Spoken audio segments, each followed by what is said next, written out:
Chaque zone de l'UM6P est équipée d'un plan d'évacuation qui indique les sorties de secours et les gestes à tenir en cas d'urgence. Prenez votre temps de l'observer ou demandez de l'accompagnement par le staff organisateur de l'événement.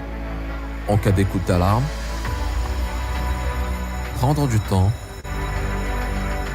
ne pas se précipiter, suivre les équipiers d'évacuation ou le chemin le plus proche vers une sortie de secours indiquée par cette signalétique. Ne pas utiliser l'ascenseur. Une fois dehors, se déplacer vers le point de rassemblement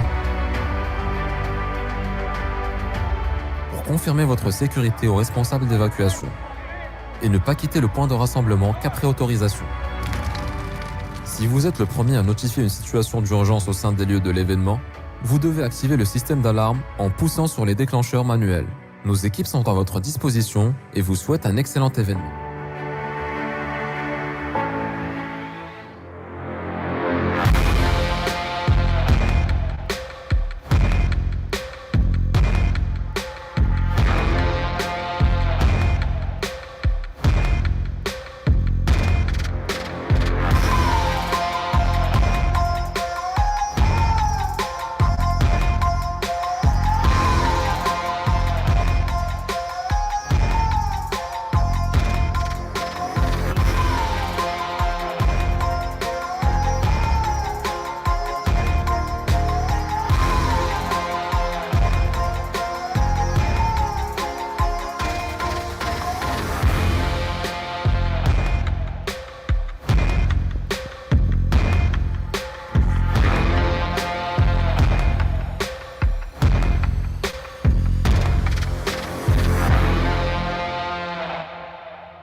All right, UM6P community. This is day 4 of Science Week. How are we feeling this morning? Welcome, welcome.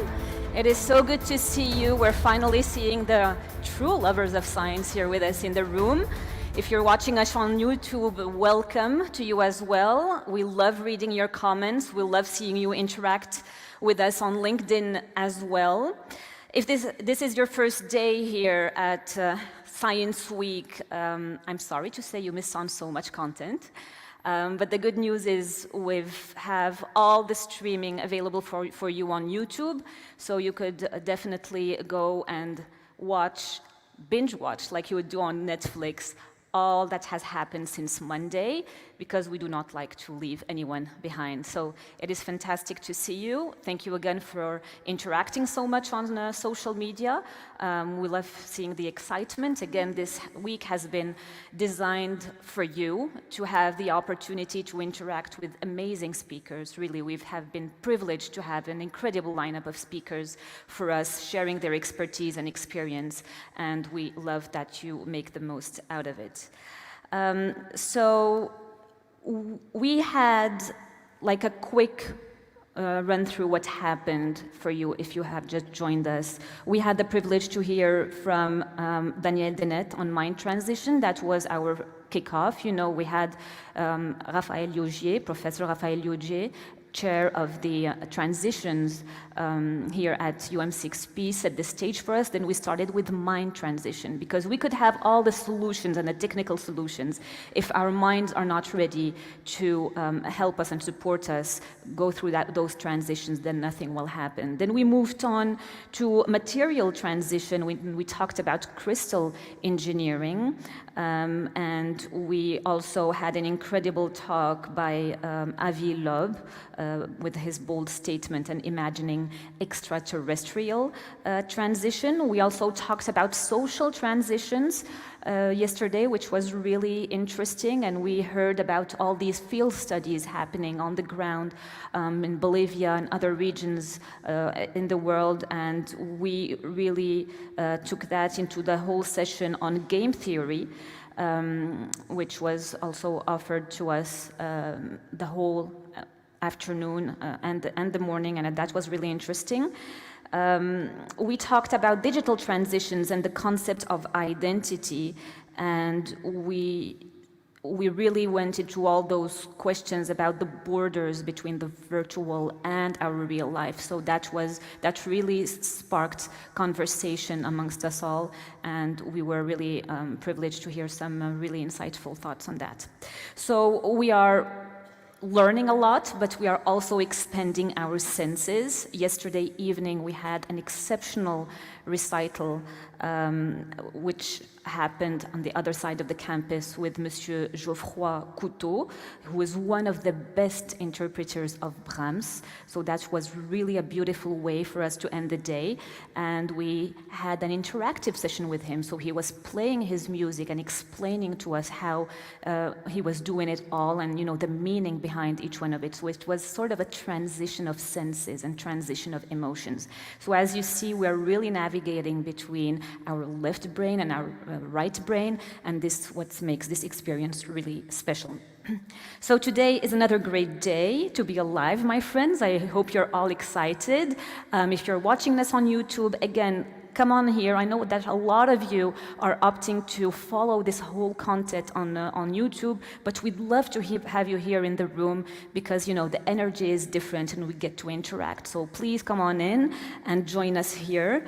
A quick shout out, as I do every morning, to our 3 top students who are really playing full out, asking questions, interacting. You just saw the video of Campus app, which I want to make sure that you all have on your mobile phone, because it's through this app that you can send your questions and book meetings with these incredible speakers, and also earn points, right? So you're earning points as you are interacting with the Science Week, and that will get you to the amazing restaurant here, which is really, really beautiful experience to try. So get your Campus app out, getting your questions, and let's now give it up for the 3 top students with I see right now, I just received their names. They are the same on the podium, just they shifted things a little bit. So let's give it up for Abdul Nasser Hassan Amadou, who is ahead now with 125 points. Please give him a round of applause. Thank you, Abdul. You have really been doing amazing. Thank you for interacting and playing the game. Ayman Krisha follows with 120 points. Let's give it up for Ayman. And Hisham Haboub is third with 115 points. Let's give it up for all of them.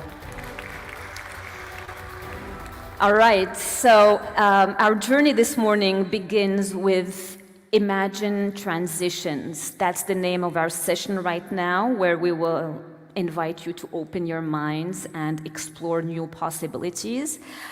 Joining us are 2 remarkable individuals who embody innovation and resilience. Together they will ignite our imagination and challenge us to rethink our approaches on global issues such as eliminating hunger, improving safe food production, and also rethinking the concept of smart cities and bringing in the human connection into that. So please join me in welcoming to the stage Kuria Wangari and Shima Beigi. Please let's give them a round of applause as they join me on stage. Welcome, ladies. Such a pleasure to have you. Please have a seat here.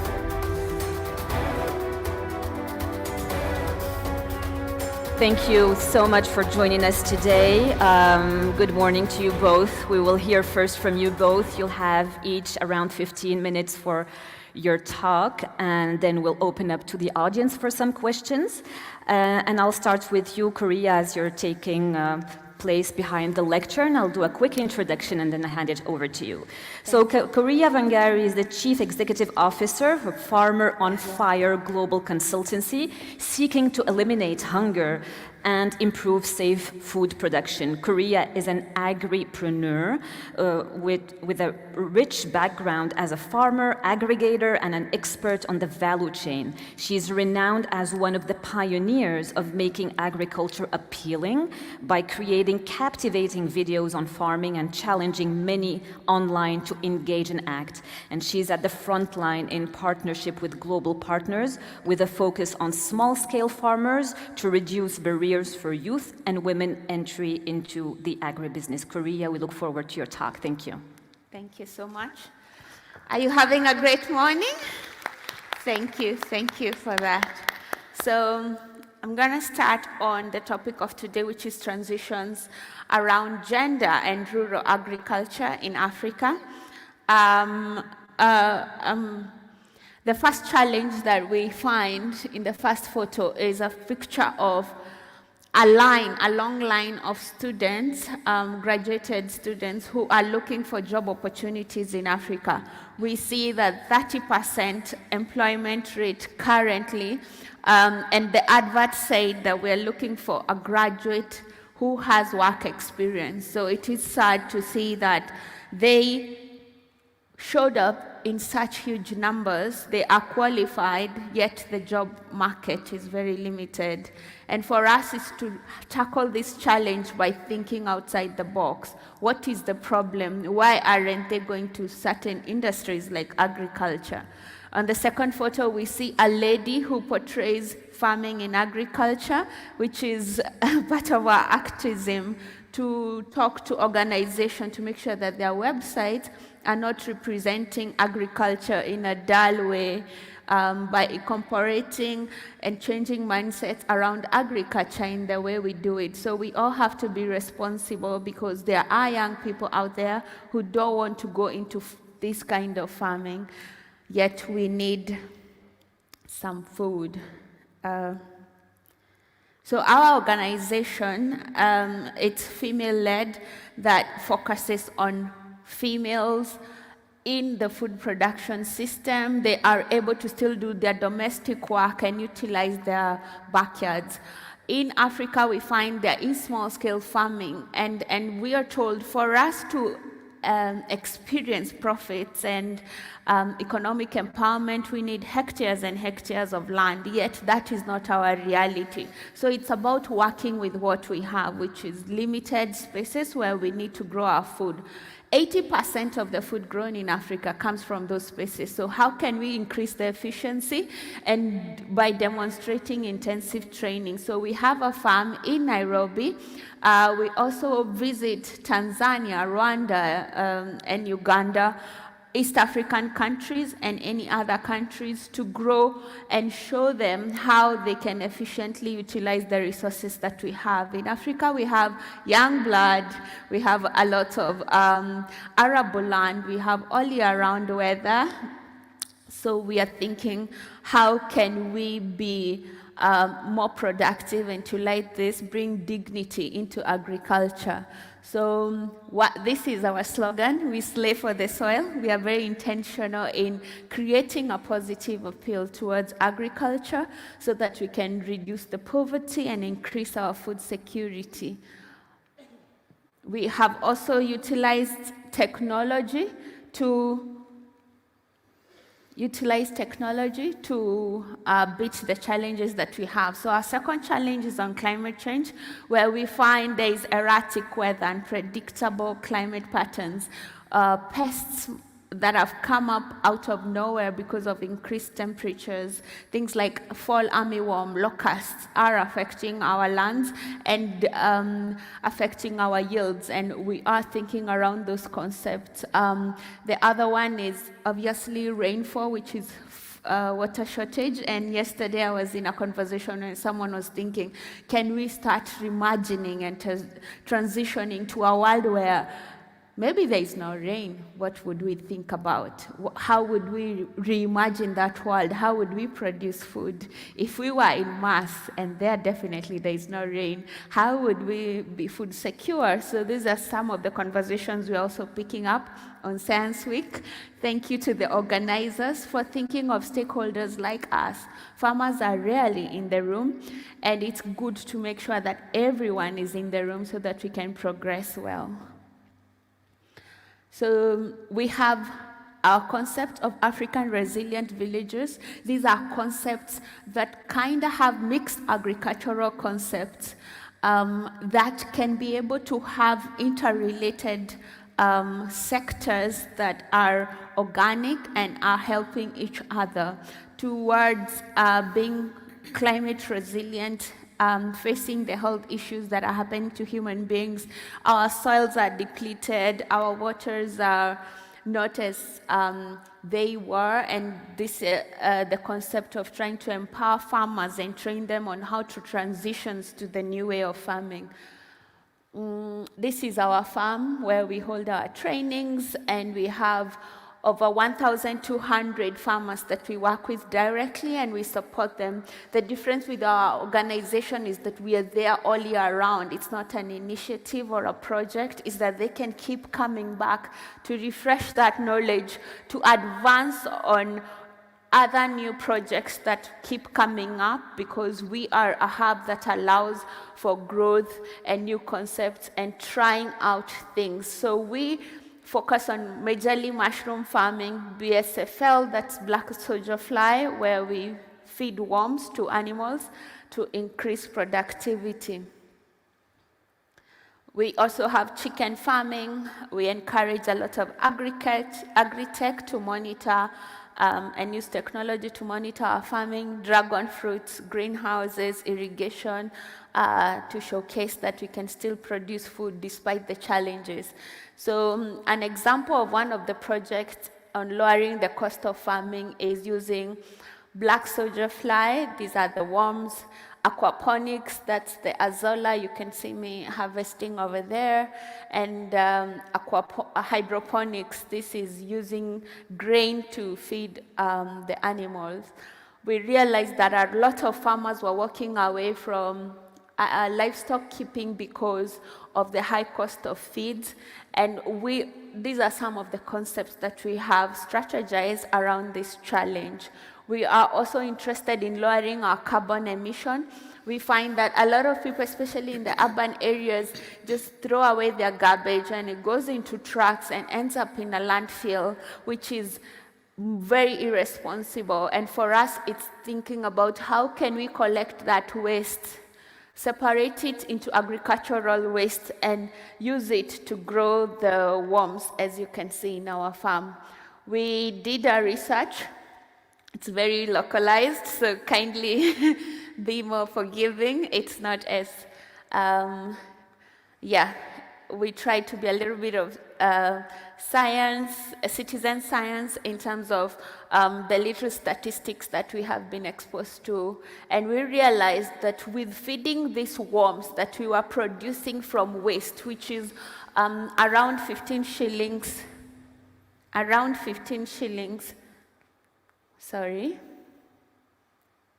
we were producing the waste at 15 shillings per kilo. And in Kenya, our source of protein comes from either soya or fish meal, which is very unsustainable, and we don't produce soya in Kenya anyway. We have to import it from Tanzania. And we realized that protein is the biggest cost that is coming into the chicken feed. And so the worms were a great way of ensuring that we are having protein. Sorry, I don't know, it keeps jumping. And these were the deductions that we found from the chicken that we fed in black soldier flies. So we had two groups of chicken where they were the same age, and we would feed this one on BSFL, and this one we would feed on normal animal feeds. And we realized that the ones we were feeding on the black soldier fly weighed more, they costed less, and obviously the idea of carbon emissions, although we did not measure that, because we were able to be sustainable, we realized the chickens were happier because naturally they do love scraping the ground for worms. And yeah, another project that we have done is on indigenous vegetables. We've realized that literally almost all living things have a purpose in this world, and some of the vegetables we have abandoned that, and we've gone to looking at agriculture that is foreign. So we find that we call them weeds, we uproot them, we go back to our pocket to get money to buy vegetables. And we're trying to transition and reverse that back by experimenting. So if you go to our TikTok Farm on Fire, you will find us trying to eat a lot of foraged vegetables, hopefully wishing we will not die. But in that, telling people, do you see these types of leaves, these types of vegetables where you are? It means that they are edible, they can be given to cattle, they can be given to different livestock at almost zero cost, because these weeds that we call weeds are drought resistant, they are adaptable to our soils, they don't need as much fertilizer because they just grow wildly along buildings, very taken care of, but they still thrive. So it's about thinking of that as well. Another crop is on mushroom farming. We are very interested in the fungi world. It's quite exciting that it is soilless agriculture. It is very nutritious, high in micronutrients.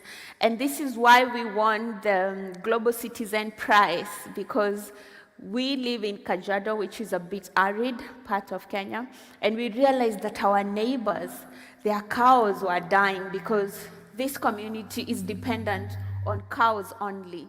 So when there were no rains in the middle of last year, we realized that the cows were dying and the desperation was getting high because they had not diversified their income. And for us, we went to them and we used traditional houses in the Maasai community. They're called manyatas. And we started growing mushrooms because mushrooms need to grow in very cool temperatures. So a stone house or a mud house can be utilized. And in Africa, we know we used to have those mud houses. So that's what we used. And we made the community food secure. It was a nutrition aspect as well, as much as an economic one. And that's how we got selected for that prize. FAO also says that mushrooms is a reasonable dietary structure in the world. It's considered a protein and a vegetable, and it's very sustainable in the way it is grown because it's grown from waste and it helps decompose our world. So these are our merits. The Global Citizen, as mentioned, in New York. The African Prize as well, 40 under 40 in South Africa. And last year we got a Kenyan recognition for our work towards food security. We have also written a lot of books after realizing that most of the literature online is talking to a different climate, to a different environment. And so we thought of ourselves, how many other Africans are going through this challenge of Celsius and Fahrenheit and seasons, whereas we have different seasons over here, we have different soils, we call our products different brands. And so for us, it's thinking about how can we encourage people and give them enough knowledge and information for them to pursue agriculture. So we have some of these books, and you're welcome to peruse and have a look. These are our metrics on overall impact on the farmers that we have helped in terms of food production, increasing their confidence, bringing in that pride that they are not just doing farming because their dad did farming or their grandfather did farming, but they are choosing to be food producers because they see it as a noble cause, but they are bringing in the aspect of technology so that it's exciting and it is giving them money in their pockets. So one thing is slave for the soil. Number two, put the money in your pocket. So that's our strategy. We've also seen contribution in reduction of food losses. In Africa, we find that very few foods are processed, especially in the eastern part of Africa. People want food that is fresh. And we have this perception that fresh food, but then, however, those tomatoes will go bad in 3-4 days. And we are thinking, how can we dry these foods with solar dryers? How can we process it and package it and increase the shelf life? So that is also part of our core, and we can be able to measure that in relation to the global goal. And our third one is increase of income per farmer. So walking the journey with them from beginning, end-to-end support, not just in a certain program, but all through and through, we continue having and growing our community. We have over 100,000 farmers following us online, and the 1,200 that we mentioned that we work with directly or around rural Kenya. Our call to action today is we are open to collaboration, to making our findings more scientific and more encouraging all forms of collaboration from different partners to come and partner with us so that we can move towards our goal. And as I said, thank you to our inviters for this occasion. They are helping us change this perception. You can see us online. People are really wondering, Wangari, you are traveling because of agriculture, and that is moving towards our vision of changing young people's perception, women's perceptions towards agriculture being a mode of income. So thank you so much. Thank you so much, Kuria. That was really interesting presentation. I love that you shared with us these metrics. I think one of the most challenging aspects is really, showcasing the impact that is being produced and seeing those metrics, and over 40% of production towards the farmers, which is really fantastic. To your point on collaboration, I know there are so many things happening here at the university in, the agricultural value chain, so I'm sure there's so many synergies to create there. Thank you so much for sharing. This was really fantastic, and the mushroom aspect, I'll keep that in mind. I've learned a lot. Thank you. We're moving on now to our next speaker, Dr. Shima Beigi.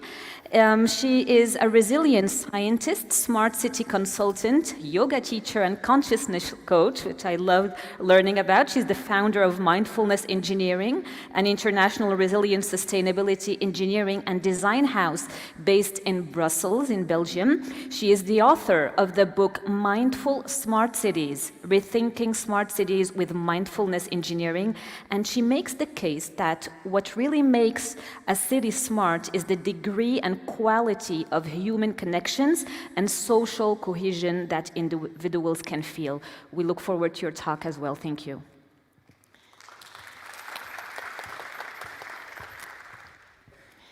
Well, first of all, thank you very much for this invitation. And I have to say, this is the biggest stage that I have ever been, so I feel quite overwhelmed and at the same time grateful.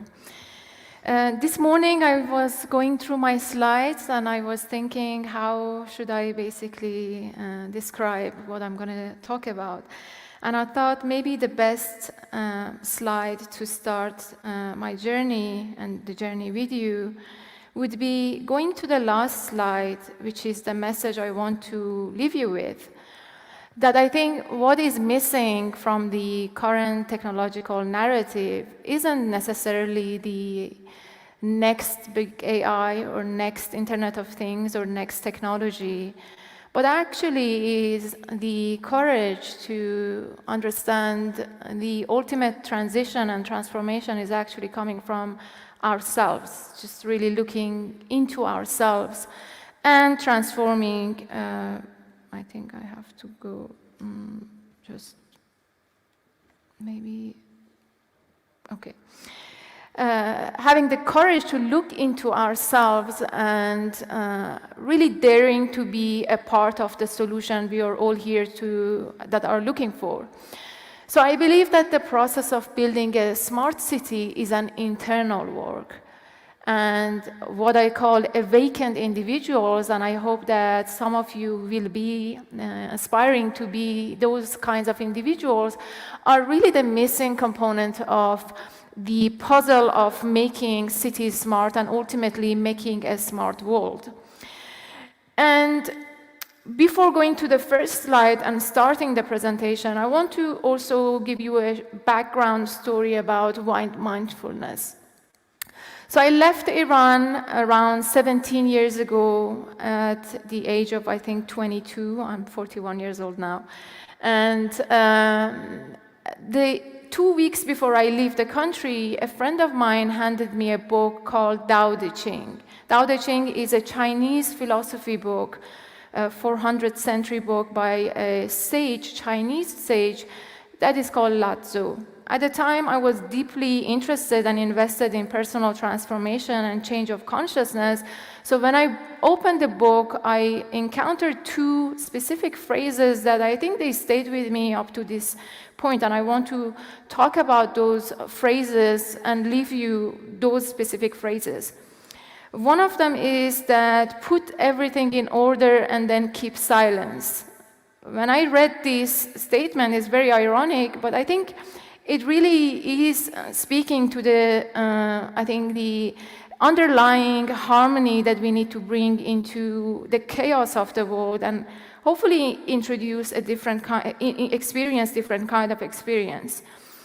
And the second one was the Tao that can be spoken is not the eternal Tao, or the name that can be named is not the name. So these are the kind of phrases and passages that I think they planted a seed in my mind as an engineer that there is something more than technological world that we are looking for to change our world. And I think that is something that my entire career, I think, changed based on that little seed that a friend of mine gave me. So this week we listened to so many great speakers, and many of them talked about the transitions. We listened to different kinds of transitions, climate change transitions, digital transition. Also, we listened to biological transitions and the challenges that they introduce. But I think the ultimate transition that is happening right now is the urban transition. Here you see a data that is produced by United Nations report on urban development that describes by 2050, more than 68% of the world population will live in cities. So now I want you to just imagine what this number could mean. It's not just 68% of world population, but this means actually we are going to face an unprecedented challenge on the ecological systems that are supporting urban structures and built infrastructure. At the same time, a greater need for reliable infrastructure, social cohesions, and healthier communities. So I argue that building a smart cities of future will require a systemic transition, but also a mindful paradigm shift that we need to think about. But there is a big challenge on the way of this mindful transition. If you look anywhere in the literature of smart cities, you're faced with multiple confused definitions of smart cities. I think right now there are more than 45 different ways to define smart cities, and many of which basically emphasize on the integration of ICT platforms into urban systems in order to bring about the need for meeting the challenges of urbanization, mainly climate change and sustainability challenges. So the idea is basically by introducing more and more technologies or moving to Society 5.0, which was popularized by Japanese government after earthquakes that happened in that community, especially the 2011 earthquake, and then Society 4.0, which was popularized by German government, that this is the trajectory that we need to take, that we're moving from hunter-gatherer societies toward basically a more and more advanced societies, which are technologically capable. Well, this is I think, an informative graph, but I have a problem with this graph because I think it is showing a transition in a quite linear fashion, and it assumes that this transition from hunter-gatherer societies to Society 5.0 is a very easy transition. But I think there are many, many transitions that are happening, and we are not necessarily, because we have this advanced technology, we can call ourselves necessarily Society 4.0 or Information Society, or some even call themselves Society 5.0. So as I said, there are obstacles on the way of transition, and the previous model I showed you also bias our perception of how we can make a truly informed decision in how to bring technology into our urban structures. The previous model, the previous graph, basically popularized these main three paradigms right now. There are more than these paradigms. I decided to put these three, I think, because they're very popular right now, that they assume that smart cities are places that were made smart through the sole integration of ICT technologies. In this thinking, the collective intelligence and the ancient reservoir of wisdom is not included in the smart city solutions. The second one, they assume that basically smart cities are a few leading profiles of citizens, that they like technologies, and then there are some that they are less technologically adept. And what they do, they create a profile of so-called smart citizens, and they migrate these citizens to these new neighborhoods or new projects, like what we see, for example, in, I think maybe one of them is a NEOM project in Saudi Arabia. This is a very real estate approach, that you get a land and you bring the best of engineers or technology companies, big tech mainly, and then you build your structure, and then by thinking that this is a new project, you basically are offloading the responsibility of taking care of the old problems that are present in cities. The third one also, I think, is very popular, and I think I would say this is the most difficult one to attack because it has a financial component into it, that the more IoT devices we have, IoT stands for Internet of Things, the better. So this thinking leads to preferring traditional business models and political systems that focus on return on investment rather than fostering an alternative model.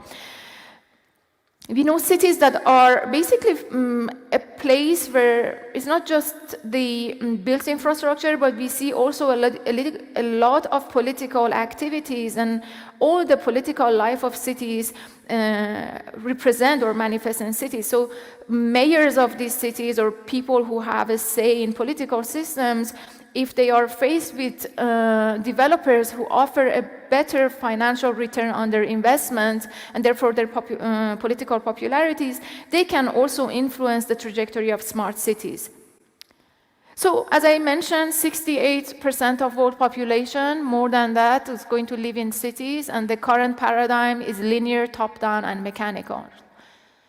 And these smart cities are built by just integration of technological intelligence into cities. And you can think about it some sort of like a beautification, like a cosmetic surgery, like a technological surgery that we do in cities, but improving the urban quality really needs more than technological smartness.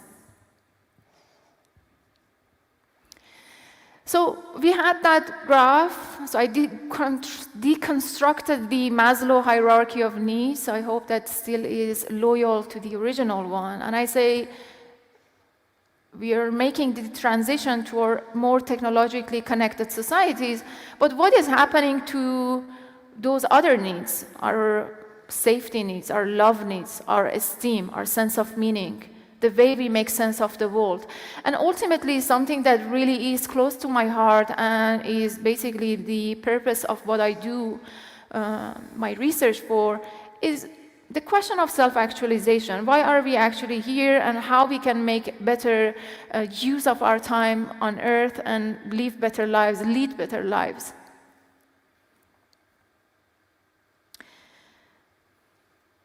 So when we think of smart cities, I argue that we must consider them as complex systems, systems of interacting parts and systems, and therefore what makes a city smart is not necessarily its technological competencies, but it's actually the degree and quality of human connection and social cohesion that individuals feel.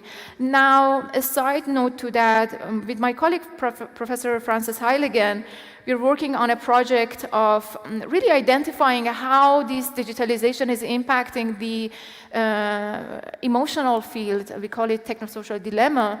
And we published a work together that really shows how this increased level of interconnectivity is really having a psychological impact on us, and how important it is to become more and more conscious of the impact of technology. Another interesting digital transition that is happening is the increased ubiquity of mobile phones. It was estimated that by 2020 there will be more than 6 billion smartphones. So basically, you can assume that most people have access to digital technologies, but really going back to this technosocial dilemma, how many of us or how many of these people having access to information are actually using that for good, are actually using that as a learning resource more than an addiction tool or something that promotes anxiety and sense of despair.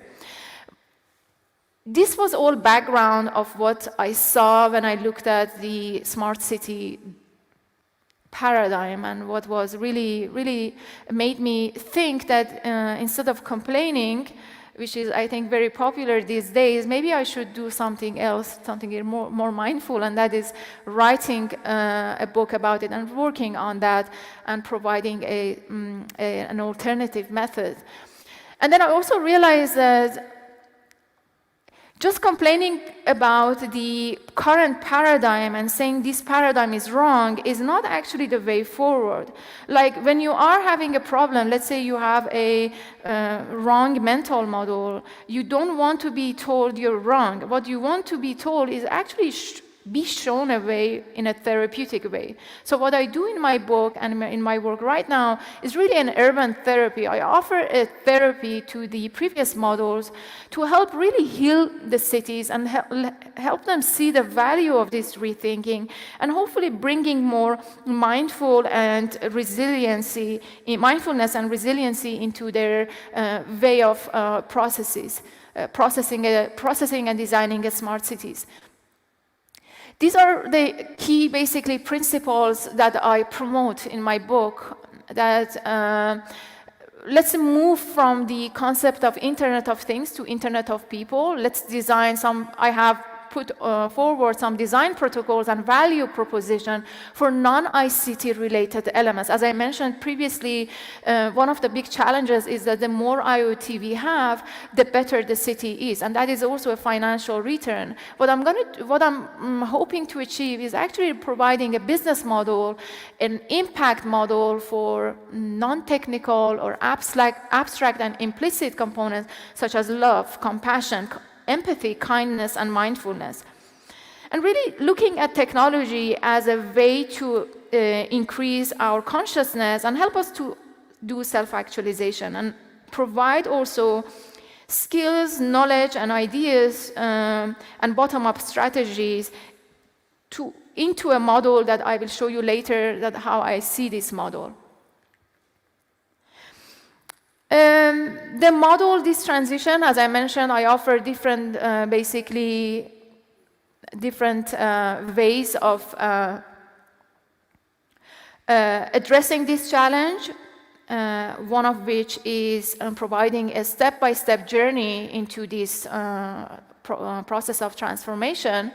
Right now I want to just focus on, very quickly, on the digital urban rights that I promote, that I think are at the heart of this session in this week, also transitions. That really, when we think about designing smart cities, we need to think about the right of people to design, the right of people to smart cities, the right to technology, using technology not from pleasure principle, but really behavior shift, and also bringing more mindfulness, the right to information, and emphasizing more and more knowledge creation and privacy protection, and two more rights that I added, the right to planetary boundaries and also the right to creative economy. So smart is really more than technological smart. I provide this comprehensive model of, let's look at the intelligence that comes from awakened individuals. Let's also look at the ancient intelligence that exists in our cultures and different countries and around the world, and let's bring also artificial intelligence. And I think I will also want to emphasize that this is really an inside-out work, and I hope that we all aspire to do this work. Thank you very much for your attention, and thank you. Thank you so much, Shima, for sharing your experience with us. There is so much more to be said, I know, but I'm hoping to offer the audience the opportunity to ask you both some questions, and then we can continue the conversation. Are there any questions in the room? I know we have also some questions come in through YouTube and LinkedIn. We could also take those. Any questions in the room first? All right, so I have a first question coming, I guess, here from YouTube or LinkedIn, I'm not sure, but if the team could project it on screen. It's a question to you, Kuria, to know what are the measures and ways that your organization is adopting to connect farmers to market and that are actually optimizing their profits. If you could talk a little bit more about this aspect of optimizing profit for farmers. Thank you. Thank you. For us, it's use of social media, utilizing social media effectively and training them through how to take good photos. What are necessary in a social media marketing post? You need a really good photo training them what should be in the caption, the location, the price, the quantity, some of these critical things that should be there.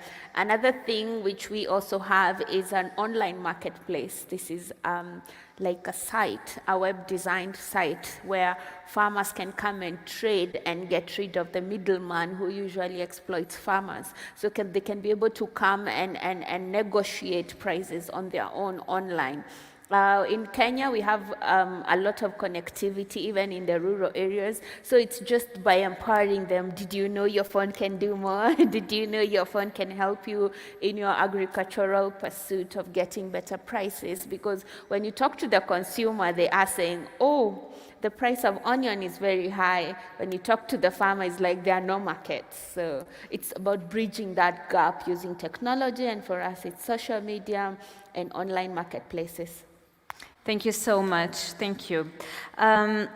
Dr. Shima, there is a lot of reaction about what you mentioned regarding the Maslow pyramid and, you know, our quest for purpose and meaning. I think that resonates with a lot of people, and it certainly does with me as well. From your experience, what are some practical strategies or initiatives that communities can undertake in urban environments in order to foster more social connection and reach this purpose that we aspire to? I think, first of all, I think this is a great question, because this is also something this is my own question as well. And so far I realized that one of the best ways to do it is to as I mentioned, I think in my talk, to bring this reservoir of knowledge, ancient knowledge that exists in many cultures, and somehow integrate it into technological solutions. I'm just looking at the question that is. Yeah, questions are coming through, but okay. Please go ahead. Okay, somehow bringing that ancient reservoir of wisdom that exists in all cultures, but I think mainly is left out of the narrative. Just bring it back, and I think that way you have people on board, and they will, I think, be more engaged with technology. Mm-hmm. And I think maybe the second point which transformed myself was really wanting to transform myself. And we learn in meditation, for example, that there is a space before thinking, there is a space before thought, and that thought is the place for intention. Many of our big tech developers, they were designed based on the market's demand, as I mentioned, pleasure principle, none of them, or maybe recently people are beginning to talk about the impact of technology on societies. I think just practicing and becoming more really ingrained in the purpose of building something great together, I think that would help a lot. Thank you so much. Those are really important aspects. I encourage you all to keep submitting your questions through the app. So I can see another question here, and you could follow up on that, Dr. Shima. So how can smart cities ensure that the benefits of mindfulness and well-being technologies are accessible to everyone, regardless of their status? That is something closely, I think it's very close to my heart, because I think for a very long time, consciousness or achieving higher states of awareness kind of like been closed behind open gates. So for me, what I do right now is really taking, as I mentioned, those lessons from these teachings and offering them in a more simplified version, being loyal to the origin of the text, and catering them in a journey way, so in a very kind of like systemic way, so people can follow that. And for me, consciousness or mindfulness, they don't belong to any specific group of people. They belong to everyone, because we all have this deep desire for meaning and for quest to live a better life. And that, for me, is very important. Absolutely. Thank you. Thank you so much for sharing that. Okay, one final question to you, Kuria Wangari, and then we'll wrap up this session. So you know, as an advocate for youth and women in agri-business, what are some of the key challenges you've encountered in reducing barriers for their entry into the agricultural sector, and how do you envision overcoming them? Yes, thank you for that.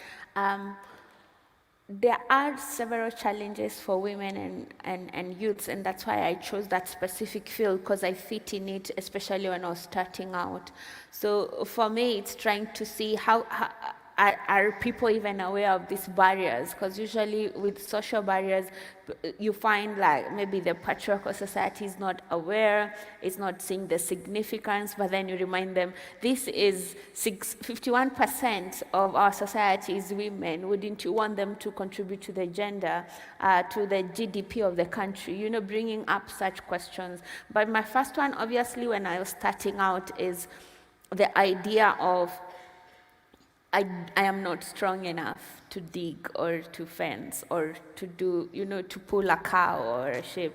And that's where now technology comes in and mechanization, where I can be able to plow acres and acres of land because I can be able to drive, and I can be able to drive and operate machinery. So mechanization has been a big way to lower that barrier. And then number two has been the financial barrier. A lot of people, especially in rural part of Africa, have that financial issue.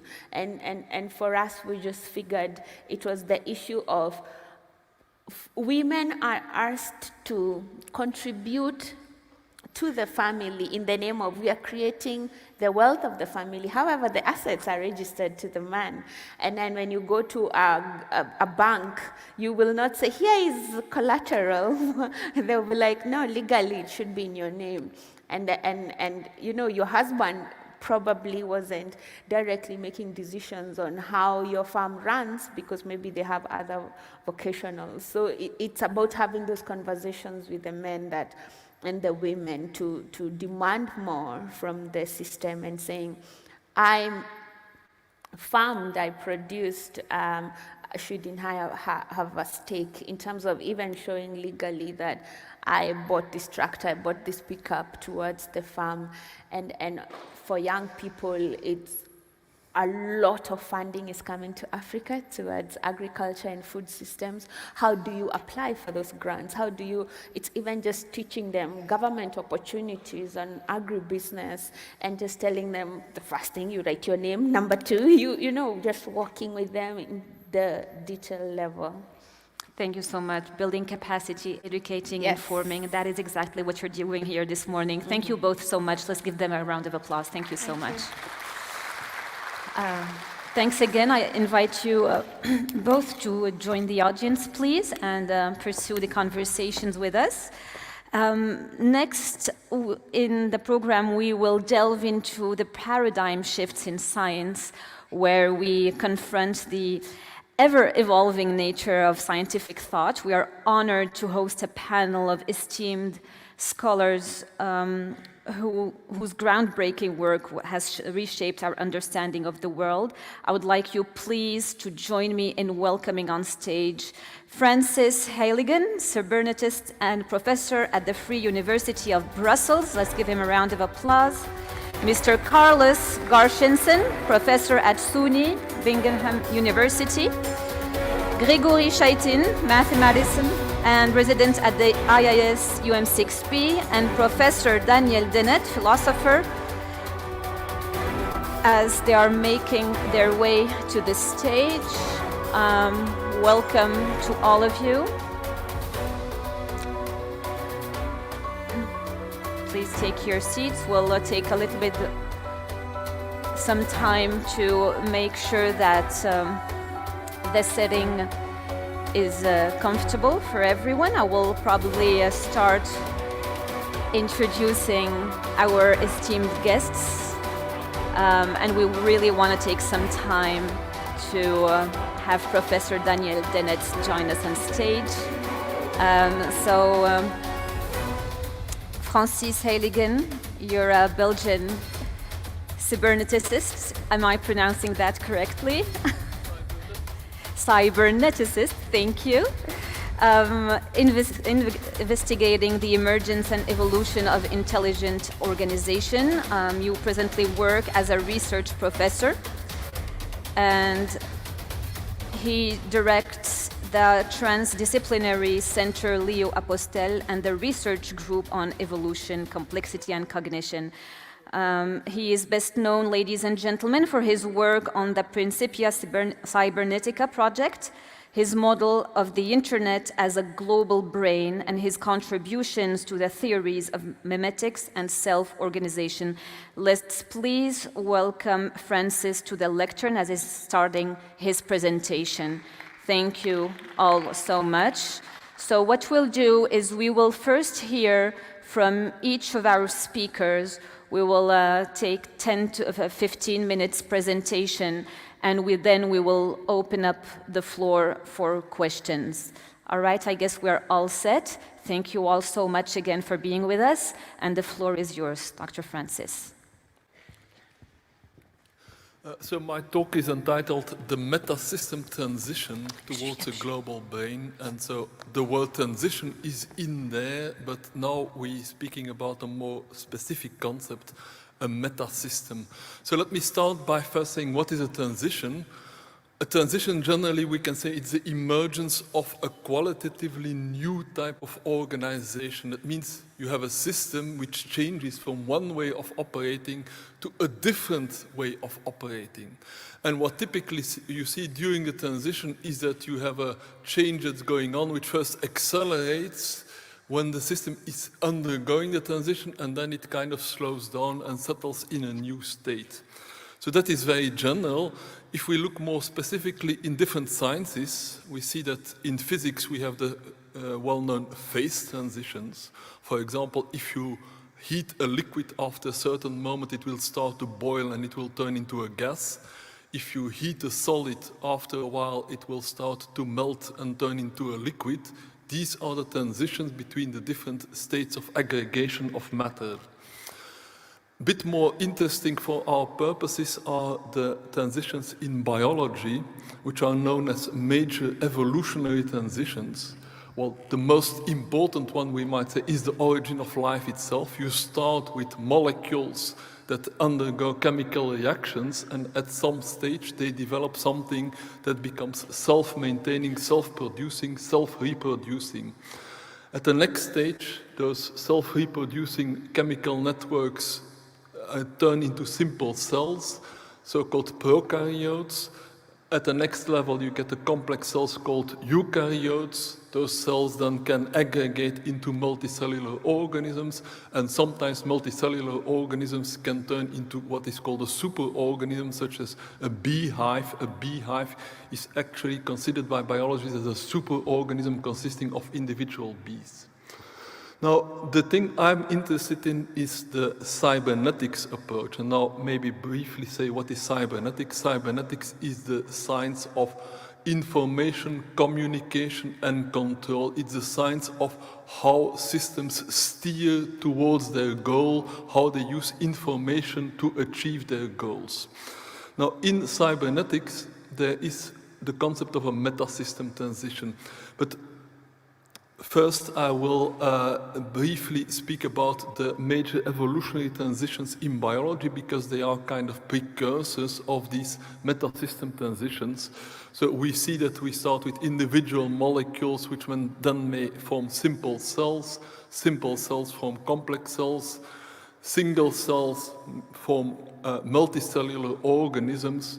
And we can go further in this evolution, and then people have said, well, there is also the evolution of human language, science, brains, and then digital internet. So it's this last transition, this integration of the brains and the digital that I want to speak about. But before I want to speak about the integration with the digital, I need to more clearly specify what is it about brains that allows us to do all these important things of thinking and intelligence. So the useful concept here is called the meta-system transition. It was introduced by the cyberneticist Valentin Turchin, a Russian who afterwards emigrated to America. And I had the privilege to collaborate with him in the last 15 years before he died in this Principia Cybernetica project. So what we did there, we clarified this concept of metasystem transition, and a metasystem transition is the emergence to evolution of a higher level of organization. That means you start with a system such as an organism. That system works at a particular level of organization, and then somehow it reaches a higher level, it transcends the level where it is. And the easiest way to understand it is to say a system follows certain rules, it adapts to what happens in the environment by following certain rules. If this happens, then I should do that. What the metasystem does is it adapts the rules of the system. So a metasystem is a level above, a level that controls the rules of the level of the system below. So what are rules? Rules basically is a system is in some particular condition. It senses that it is in a particular condition, and then it performs a particular action. So a very simple example of a rule is if my hand touches a hot plate, I will pull it away. Condition, it's too hot. Action, I pull away my hand. So now what Valentin Turchin did is he looked at the development of the nervous systems from the most primitive animals to humans as a series of metasystem transitions which together form a hierarchy. And the principle here is the metasystem is something that controls the rules of the system below. So the first, I'm slightly simplifying his scheme, but the first level you might say is what we call a reflex. A reflex is a system of rules that controls the movement of the organism. So the example I gave of I touch a hot plate, I pull away my hand, that's a reflex movement. What are reflexes? Reflexes are things that you do not consciously control, you can't change them, they are inbuilt, they are inherited, they are instinctive. So all the instinctive behavior is this reflex rule. An example of a simple organism like a sea anemone has only these reflex types of rules. If the anemone is touched by something that wants to eat it, the anemone will retract and shrink. So that is the simplest level, you might say, of animal intelligence, purely reflexes. There is a problem with this mark, it changes automatically. So the next level that we find in animals that are more advanced than sea anemones is called associating. That means that you no longer use instinctive, hardwired reflexes. The animal can learn. It can learn new rules. It can learn that in these conditions, this happens. So, for example,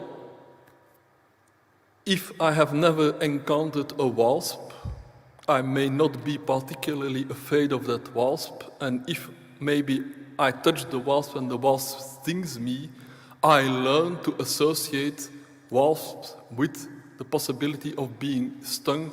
So the next time I come close to a wasp, I will already pull away my hand before the wasp has stung me. So associating is what allows you to anticipate, to predict, to react to conditions before things go bad. Now, what is then the typical human level? What is the difference between humans and animals? That humans are at this metasystem level of called thinking. And thinking means the control of associating. Associating means when something is followed by something else, you learn that there is an association between them. You learn that there is an association between wasps that have this particular shape where they are yellow and black, and the pain that you feel when you're stung. What thinking does is it allows us to associate concepts that we have in our mind that we have never experienced together. That is the big difference between human intelligence and animal intelligence. Animals can learn, can, from their learning, anticipate and predict things, but they cannot imagine things that are counterfactual, things that are hypothetical, things that are potential that have never occurred before. So the thinking level is what allows us to conceive these situations that we have never experienced before and how this thinking works. It uses known concepts, it uses known rules of logic, of knowledge, of grammar to combine things according to a certain logic, but we do not need to have experienced a thing before. So the example I gave here is we know that there is something like a head, and we know that a head can be covered with a hat. We know that an elephant has a head, so we can imagine that an elephant may wear a hat. Now, probably none of you has ever seen an elephant with a hat, but we can imagine that, we can reason about that. We can imagine situations where elephants would wear hats, and we can reason about that might be a nice circus act to have an elephant with a hat, so we can reason about situations we have never experienced before. But now I'm speaking about the meta-system transition beyond the level of thinking. That means that the thinking level allows us lots of things, but there are still limitations. So thinking requires that we have some concepts in our minds, concepts which typically are represented by words or other symbols. We know some of the rules that apply to those concepts, but typically we do not create new concepts or rules. Typically, the concepts and the rules that we use, we have learned. We have learned at school, we have learned by reading books, we have learned by talking with other people. They come from culture. So our collection of concepts and rules inside our head typically is not something we created ourselves, it's something that culture created. So you might say the next meta-system level would be the level of culture, because it's the culture that is creating these concepts and these rules. So cultural evolution, that means science, language, technology, philosophy, art, morality, all of these are evolving over the centuries and they create new concepts and rules. But generally speaking, cultural evolution tends to be slow, inefficient. You wouldn't really call that a higher level that controls the level below. Now, but if we look at cultural evolution, we see that it's accelerating. That means that new concepts, new rules, new ideas, they tend to appear quicker and quicker and to spread ever more quickly. We saw that mathematics and philosophy are some of our basic sources of new concepts. They already emerged in antiquity. The printing press in the 16th century made it much easier for these concepts and rules to spread, to be published. Science and enlightenment followed. The scientific revolution started to develop new methods to create new concepts. The Industrial Revolution followed in the 19th century, where we started applying these scientific concepts to technologies. These technologies in the 20th century became very big in terms of information and communication technologies, which made it much easier to spread all these new ideas. And now we are in the 21st century, the century of networks, big data, and AI. So we see now that concepts and ideas are spreading globally. So this is a kind of a depiction of the global network, let's say the internet, and each of these dots is a city, and maybe somewhere in one of these cities somebody has a bright idea, working somewhere in a laboratory, developing a new theory, and then immediately, if it's a good idea, it starts spreading through this network, and maybe within days people all over the world know about your new good idea.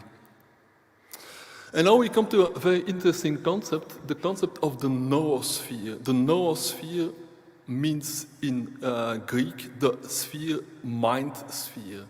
And the mind sphere we can imagine as a kind of a thinking envelope of the Earth. The Earth is a planet, it's a ball. Around that planet there is this network where ideas are spreading and recombining. So this idea of the noosphere was proposed about 100 years ago by Teilhard de Chardin and Vladimir Vernadsky. And I was privileged to be one of the organizers of the first conference on the noosphere last year in November at the University of Berkeley. And probably there will be another conference here in UM6P also on the noosphere. So what is this noosphere? It's the sphere where all the human knowledge, all the human ideas are available. It's kind of an abstract medium where new concepts, new rules, new theories, new insights are being developed and made available. So when Teilhard de Chardin was considering that in the 1920s, of course, he wasn't thinking in terms of the internet, he was thinking in terms of books and newspapers and maybe radio, but now we have the internet, the World Wide Web, media like Wikipedia, search engines, smartphones make us immediately in touch with that noosphere. Whenever we need to look something up, we know that we can find it very quickly. You're sitting here in the room with your smartphone. If there is a concept like the noosphere that you've never heard before, you just type it in and you will get a definition of the noosphere and get the whole explanation of what it is. So this noosphere is a bit kind of a depiction. It's kind of like this envelope of information that's constantly spreading around the Earth.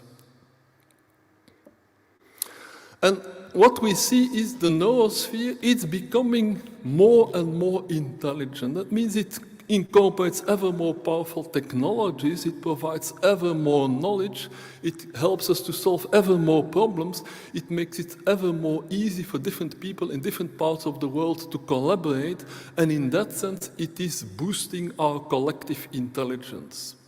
And the metaphor that I use in my research is not so much the noosphere, but the global brain. So what this noosphere is doing, it's kind of starting more and more to resemble like a nervous system which interconnects all parts of the planet Earth. So it becomes like a brain for the planet. So it is as if the Earth is growing its own nervous system which interlinks everything and everybody and allows information to go wherever it is needed. Now, a few examples of how this progress is accelerating. We all know the law of Moore, which basically says that the computing capacity of processors doubles about every 2 years. It's an exponential growth. Here on the picture you see it's a logarithmic scale, so it looks linear, but it's actually exponential. Here is another example of communication bandwidth, the amount of information you can download per second from the internet. It's going and going and going, also exponentially. And maybe more interesting, all that available knowledge also is translated into new scientific insights, new scientific research, and we see an exponential growth in the number of scientific papers that are being published every year. So our knowledge is increasing exponentially.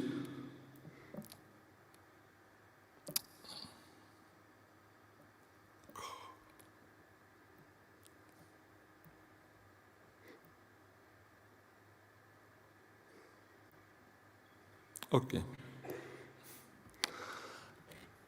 It's increasing at least exponentially, and in some aspects it's even going faster than exponential. So we see the processing speed is increasing, the availability of memory to store all this data is increasing exponentially, the bandwidth of our communications is increasing exponentially, the amount of data that people have put on the internet is increasing enormously fast, the number of scientific publications is increasing. So it looks as if this progress is going so fast that it is going to what has been called a singular point or a singularity.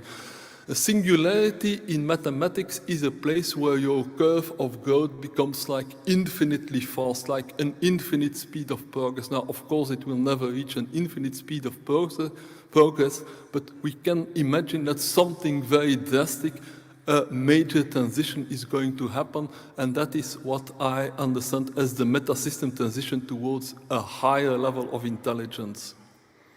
So this is the idea of the singularity. You see the progress growing exponentially or more than exponentially.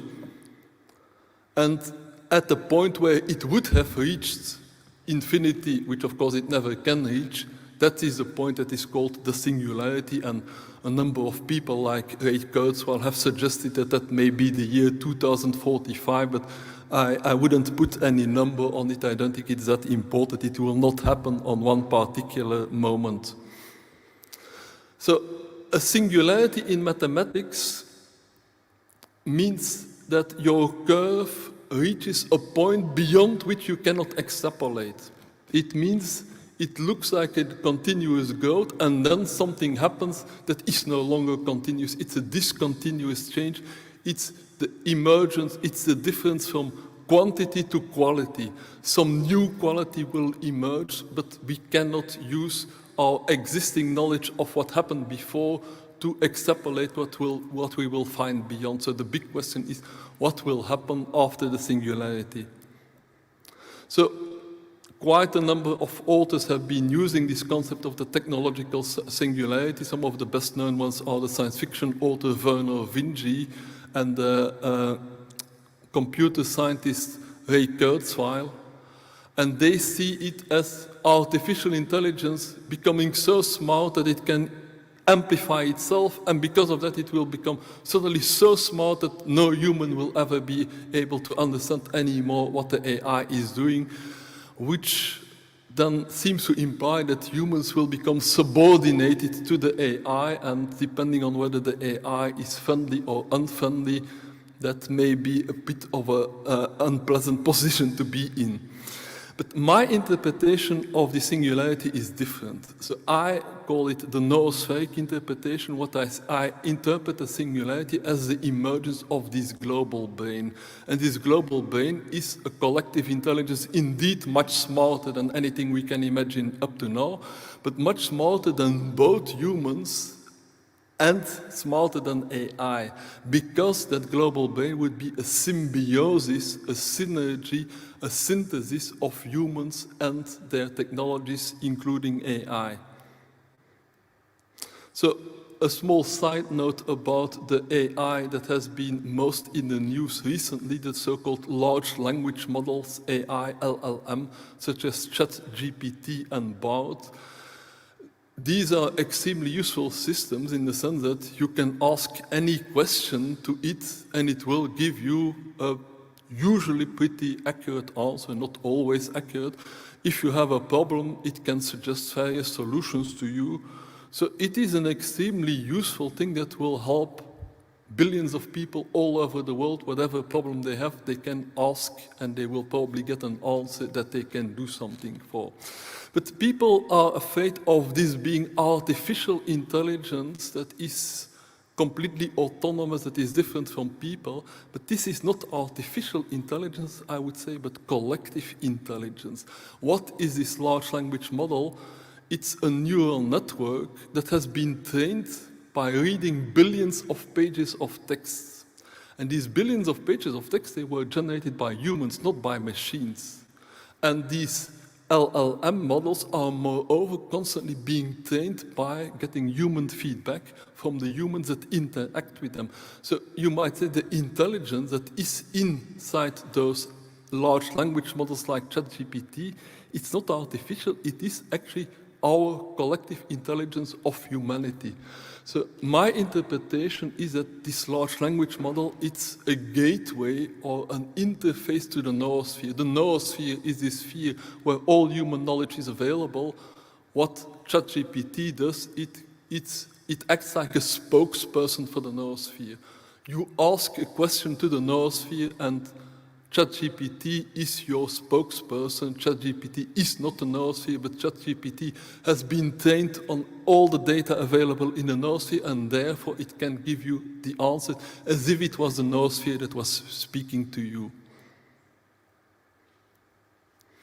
So we were speaking about a meta-system transition as transcending the level of human thinking. So my claim is that this emergence of this global brain, this intelligent noosphere, is a meta-system transition. Why? Because we said the human thinking level is the level where you use existing concepts and rules and theories to reason. What the global brain does, it can generate its own concept, it can generate its own rule, it can generate its own theories, and that nearly instantaneously. It's not like cultural evolution, where you have to wait for centuries before some scientific or technological problem will be solved. Now we will get into a situation where it will be almost immediately. So, how does it do that? It uses the big data mining for patterns. It will harness the collective intelligence of all humans. It will integrate all existing knowledge. And it's also important to know that this is based on a new epistemology and ontology. Such learning systems, they do not assume that there is one right way of how the world works.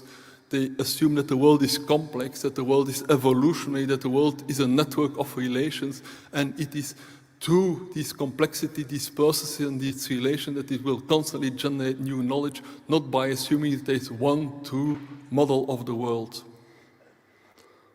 So the global brain now can be seen as a nervous system for the global superorganism, the global superorganism that is the system formed by all people on the planet, all the technological extensions, and including the global ecosystem. So this theory of the global brain, together with a number of colleagues, I have been thinking about it for the last 20 years or so. Here are some of the relevant aspects, some of which I know are also being studied here at UM6P, concepts like collective intelligence, superorganisms, Gaia, singularity, AI, etc.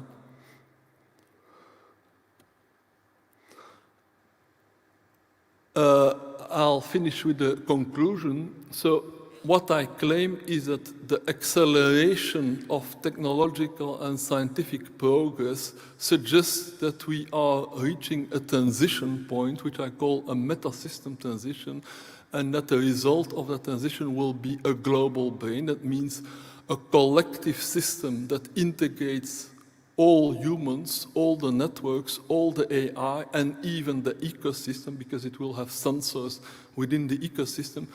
That global brain will be characterized by a superhuman intelligence. That means that it transcends the level of the rule-based thinking, the symbolic thinking where we use existing concepts and rules. And yeah, of course, it will be a transition. That means it's a period where lots of things may happen. It changes automatically. I can't do anything about it. So that means we are in this transitional phase, which may be chaotic. So it will be very unpredictable in the short term, but in the long term, my view is optimistic. I believe that we are on the verge of this global brain. Thank you so much. Let's give a round of applause. Thank you so much. I see some questions coming in regarding the noosphere.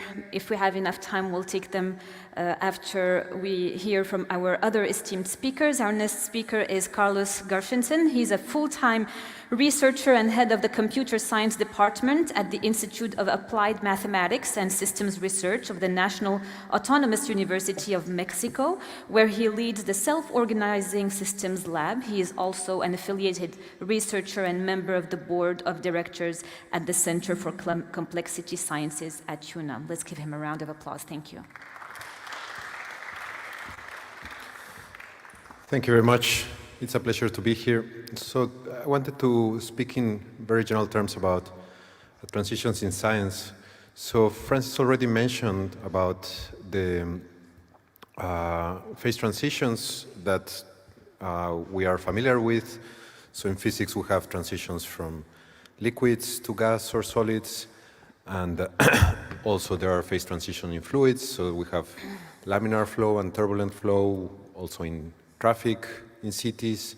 There's free-flowing traffic in highways, but then when it reaches a certain density, we have traffic jams. And this has been widely studied and it's well understood. And most of perhaps the most interesting parts of transitions are of phases are the transitions, and in physical phase transitions, this is known as criticality. And right now we're going through, we could say we're going through a transition in science, and just like in physical phase transitions, it seems it's the most interesting times. And of course we can have sharp phase transitions like, let's say, water freezing, but also there are smoother phase transitions. So it seems the change we're living of the second kind is smoother. So let's say it's not a sudden change that from one day to the next or 1 year to the next suddenly everything is different, but changes are occurring at the scale of decades, which, of course, if we look at it in scales of millions of years, it can seem pretty sudden. So science has been useful for oral culture to explain and control our world, and let's say when it acquired its modern connotation in terms of Galileo, Newton, Descartes, Laplace, since then it has been based mainly in mathematics, and it has been very successful, gave us space travel, industrial revolution, duplicated life expectancy in less than a century, and also the information revolution. But then, of course, that doesn't mean that there aren't limits to this type of science that we've been doing since the 17th century. And some of these problems started popping up in the late 19th century, early 20th century, because all the scientific methods are based on mathematics, and people like Georg Cantor and Bertrand Russell began finding paradoxes in mathematics that, let's say, question that mathematics would give us all the answers. So in the 1920s, one of the greatest mathematicians of the time, David Hilbert, launched a program to try to prove that mathematics were consistent and complete and decidable, meaning that we would be able to prove everything within the structure of mathematics, and then we would be certain that everything we would do would be valid always. And John von Neumann, who was a PhD student of David Hilbert at the time, and was working on this problem, but let's say he made some relevant contributions. But in 1931, it was a young Austrian mathematician, Kurt Gödel, that actually proved that all formal systems, not only mathematics that were used then, were incomplete and inconsistent. This means that there will always be statements that you cannot prove whether true or false. So John von Neumann was at the meeting of the Mathematical Society, German Mathematical Society, where Gödel presented this, and he was the only one who understood because he was working on the same problem. And this, let's say, some mathematicians were scandalized because it was like, oh, then we cannot be certain of anything. And Hilbert's program was, let's say, unfulfilled. And a few years later, in 1936, Alan Turing published a paper where, on the one hand, he defined what computation is, which could say it's the basis for theoretical computer science, but he used that precisely to show the non-decidability of formal systems. It means that, let's say, there are, again, some questions which you cannot say whether they will be answered or not. So, and Greg Chaitin here, when he was a teenager, he also showed further limits of formal systems. And since all the science we've had was based on these formal systems, then one might wonder what could we do? So many people have tried to come around these limits. But before, I want to take a detour because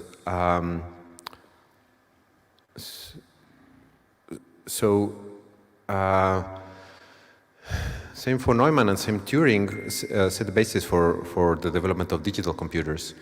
And digital computers gave us the technology to process, store, and transmit large amounts of information. And this allows us to do science that we were unable to do beforehand. So, for example, we were able to study complexity because it's not that we were unaware of complexity. Darwin was very well aware of complexity.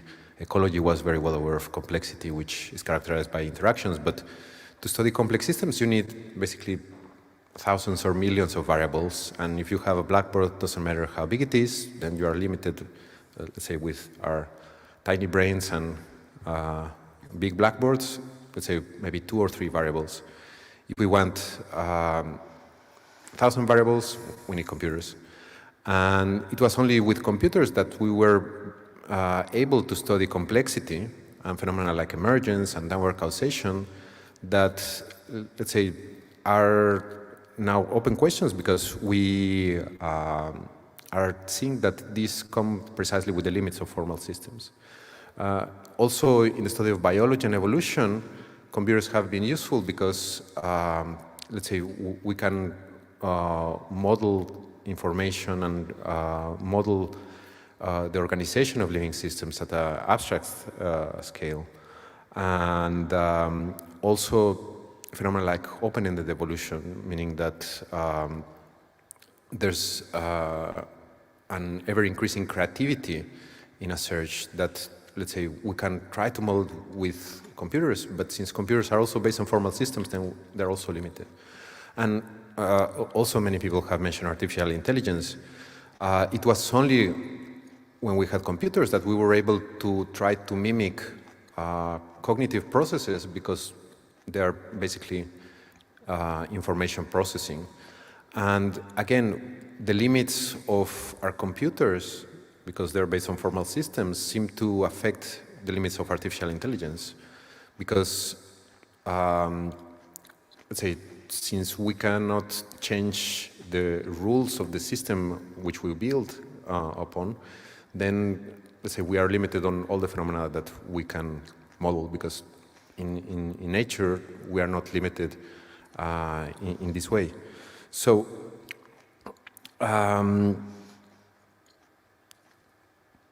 if we are limited in the methods that we have, let's say there are different ways in which we could go beyond them. And I think this is what many people have been trying to do in recent decades, and we will be doing it in the next few decades. And this will bring us to a new type of science that will go beyond these formal limits of, beyond the limits of formal systems. And the thing is that in order to be able to make this transition, we need to make a change in our attitude towards science, because traditionally we assumed that everything was predictable in our world. Therefore, we would just need to find the laws of a phenomenon, and then through initial conditions, we would be able to predict everything. So the example of this is Laplace's demon. But by studying complexity, we know now that this prediction is limited because interactions can generate novel information that's not in initial or boundary conditions. And this information can change the rules of a system. So again, it can create a transition within the system that we're trying to study, and we won't be able to know about what will be beyond this transition until we observe it. The technical term for this is computational irreducibility, that we cannot reach the future unless we go through all the intermediate steps. So now that we are understanding these limitations, we must give up the quest for certainty, the quest for perfect predictability. That anyway, we don't have perfect predictability. We try to make predictions, and then these fail, and then we adjust. But alternatives are being proposed in the sense that, okay, if we cannot predict everything of a system, then we should build adaptive abilities in this system so that then when the unexpected comes, we are already expecting that something unexpected will come, then the system will be able to adapt by itself.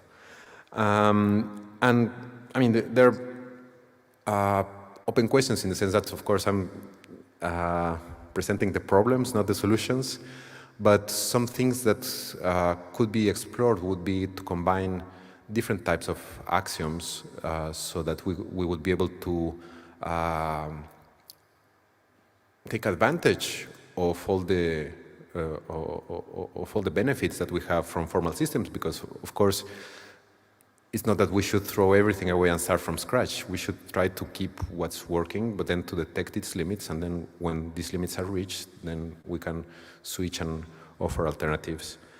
And another thing is that probably we are failing to see the difference between computability in theory and computability in practice, because the limits of formal systems are basically for theoretical computing, which is basically Turing machines.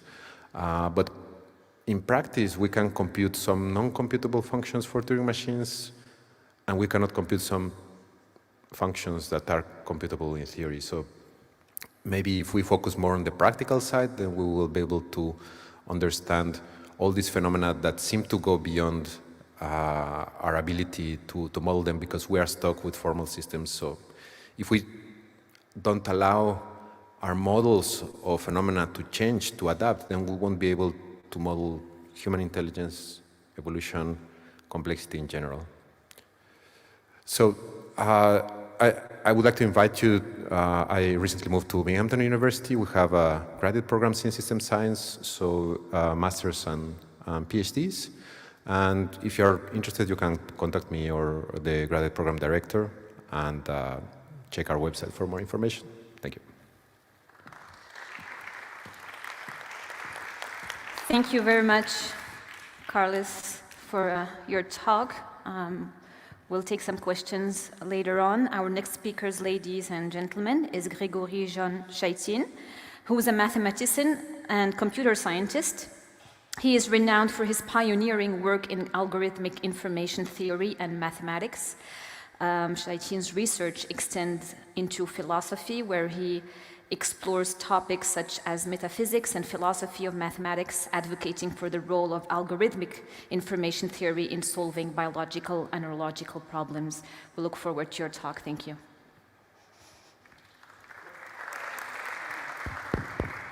Good morning. I'm going to be walking around. I'm coming here because I'm blind in the front, and I just wanted to see if there was anybody in the audience. Hi, Jean. Good to see you guys. Listen, I want to talk. I'm going to pretend I'm a physicist, and I'm going to tell you about two revolutions in physics that I think are happening and that nobody knows about. There was an incident, a notorious incident about cold fusion about 30 years ago. I don't know if any of you heard about it.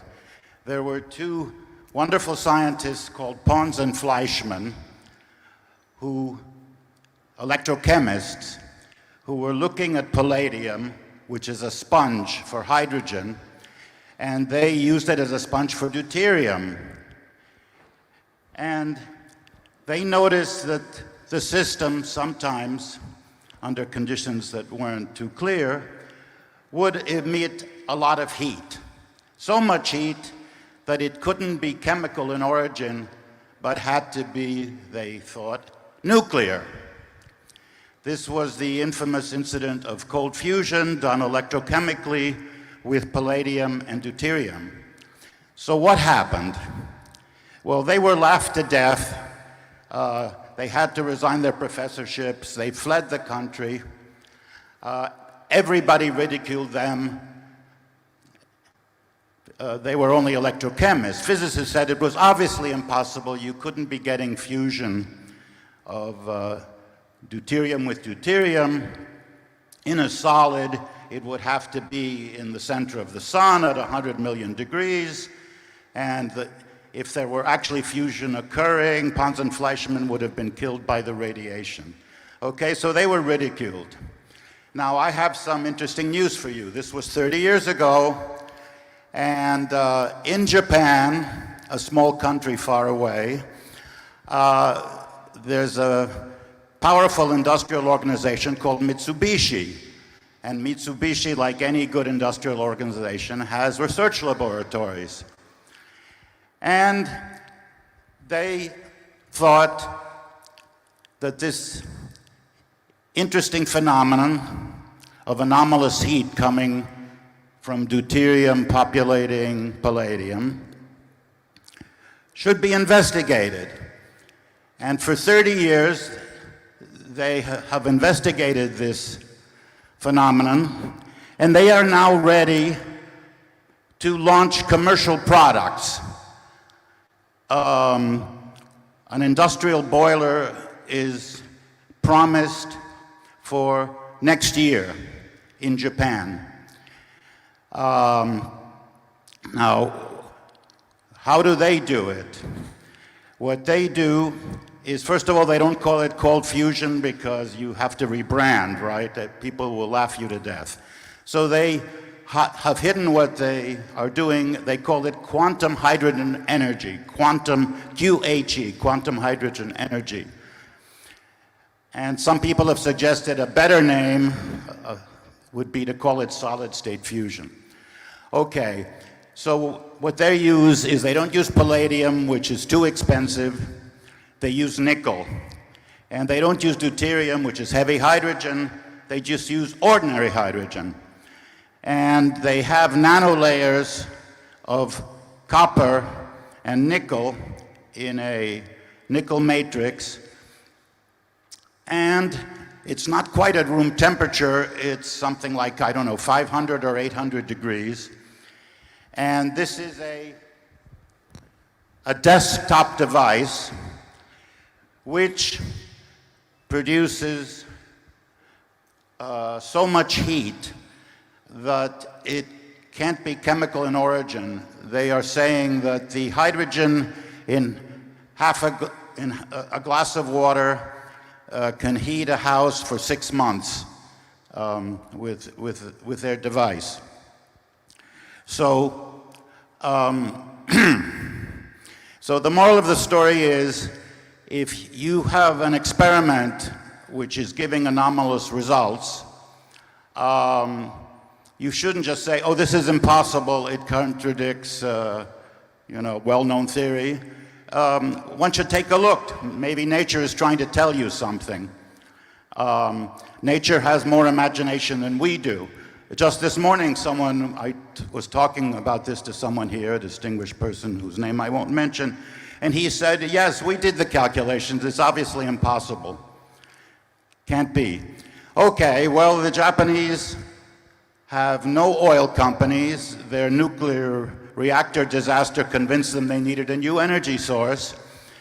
And they are about to start rolling out a technology.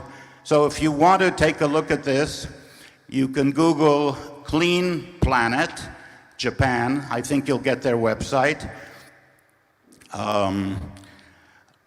This is a serious collaboration. Tohoku University is involved.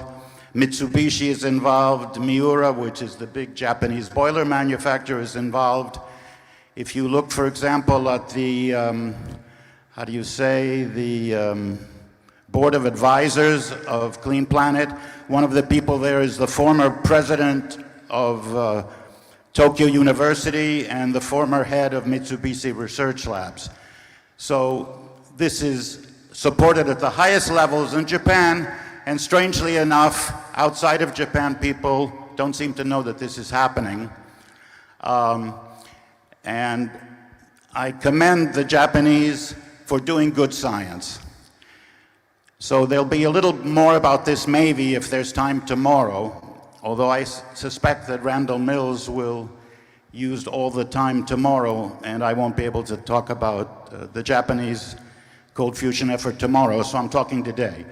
Now, I thought I would also provide a little introduction for Randall Mills tomorrow.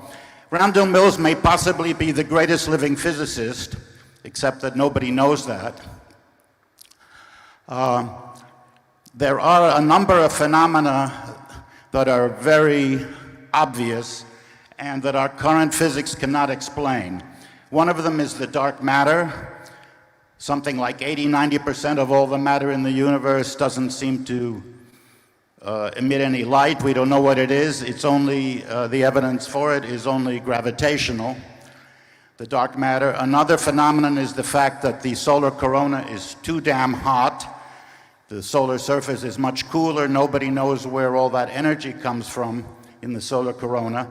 Another phenomena, I mentioned cold fusion, that people denied, but was trying to tell us something. Another phenomenon is ball lightning, which is a whole other topic that I don't have time to talk about.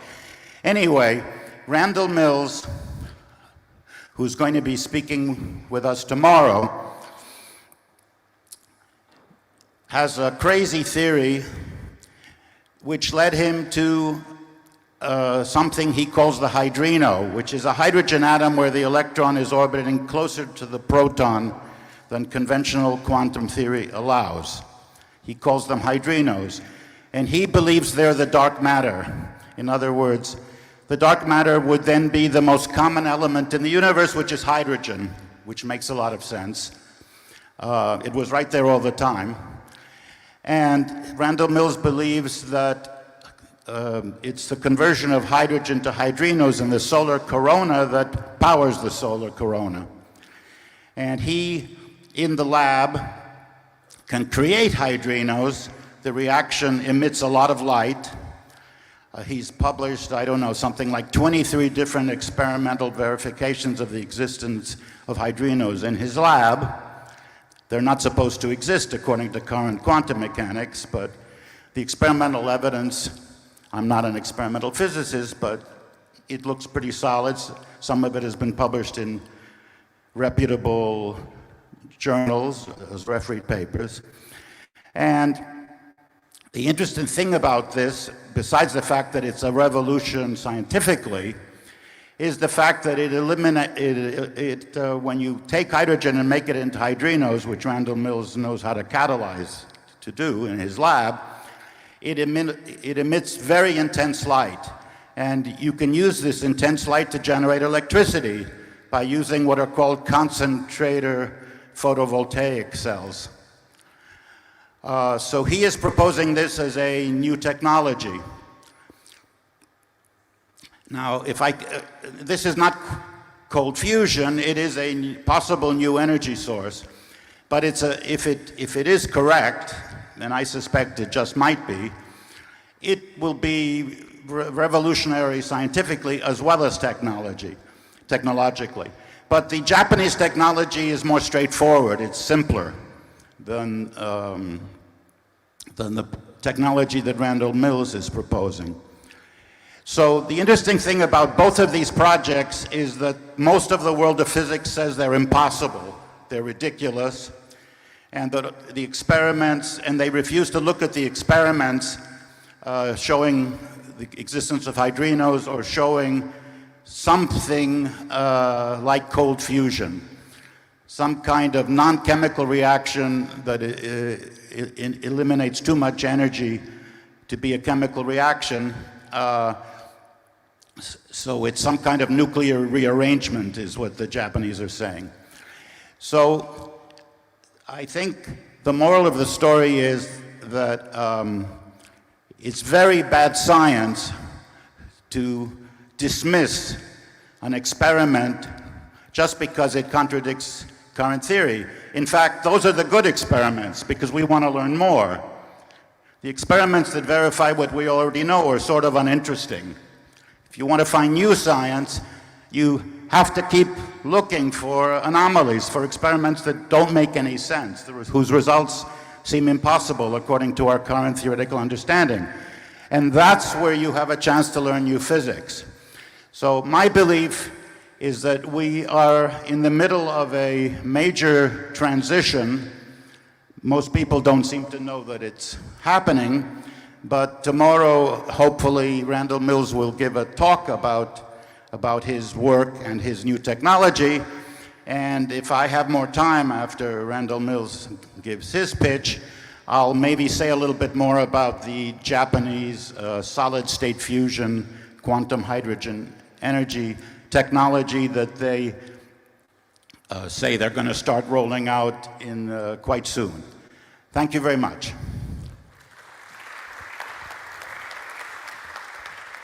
So much. We look forward to the talk tomorrow and learning more about this topic. Thank you, Professor. Now our next speaker is Professor Daniel Dennett, who is one of the leading philosophers of the mind. We had the privilege to hear his talk on day one regarding mind transition. His writings are highly influential in both academic and popular circles. We look forward to your talk, sir. Thank you very much. This is on? It is. Okay. Well, we've just heard an amazing talk by Gregory Chaitin. And it's an illustration of something that I mentioned in the opening talk when I used the example of Andrew Weil's proof of Fermat's last theorem. And I mentioned that I'm not the mathematician to know whether Andrew Weil succeeded. That's not my field at all. And I have to wait for the community of mathematicians that do know about this field to concede that the goal that they have striven for has actually been achieved by Andrew Wiles. And that is now accepted. That was a transition.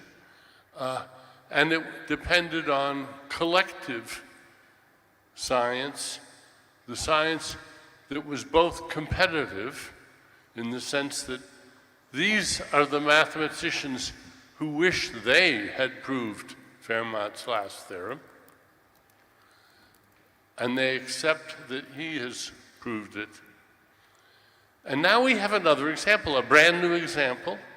And Gregory Chaitin is right. I had never heard of either of these developments in physics, and I'm not a quantum physicist. So I am very eager to learn what the physicists, the community of physicists who do know about these things, whether they will concede, as the mathematicians did, that these are genuine phenomena and that they are revolutionary. And maybe they are. And then, if they are, Gregory Chaitin is right, and we will have a stupendous and amazing and a wonderful revolution in the next few years. But we don't know yet. I don't know. And Gregory himself doesn't know.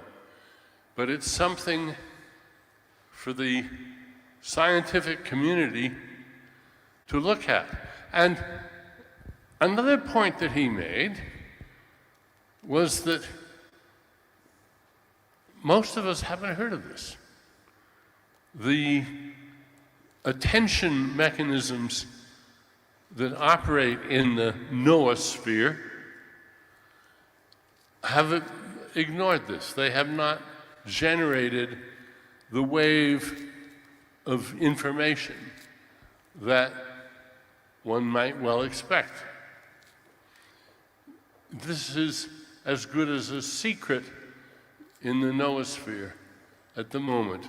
There are, I'm sure, thousands and thousands of people who know about solid-state fusion, know about hydrinos, but thousands of people among billions is still a tiny fraction. Now, what should we say about this phenomenon? Is this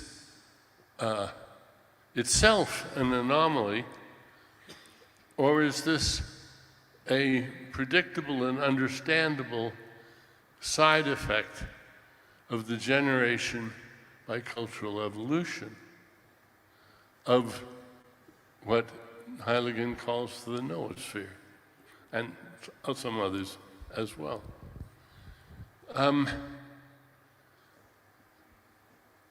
Let me draw attention to a few unsettling facts about this wonderful new network of information. Some of you will have heard the pious proclamation, think globally, act locally. I've always been bothered by that because shouldn't you think locally before you act locally? Shouldn't you burrow down into the local details before you act? How do we balance between local information and global information? Yesterday we heard about the plight, if it is the plight, of the pastoralists whose whole way of life is being radically upset by the spread of new technology, a new dam, new agricultural practices. It is becoming harder and harder to be a pastoralist. Is that a good thing or a bad thing? It's hard to say. If you look locally, you see people whose lives are terribly disrupted, whose traditions are under attack, not by any malicious forces, but by forces that are by and large benign, spreading health and agriculture and communication and information around the world, but that are upsetting their traditional way of life. The people on this planet actually live lives that vary by tens of thousands of years in the affordances that are available to those involved. There are people who are living basically as their ancestors were living in the Stone Age. And there are others who are living in virtual worlds in the digital world of the brain. And those worlds, those lived worlds, those Umwelten, to use von Uexküll's term, the environments in which they act are profoundly different.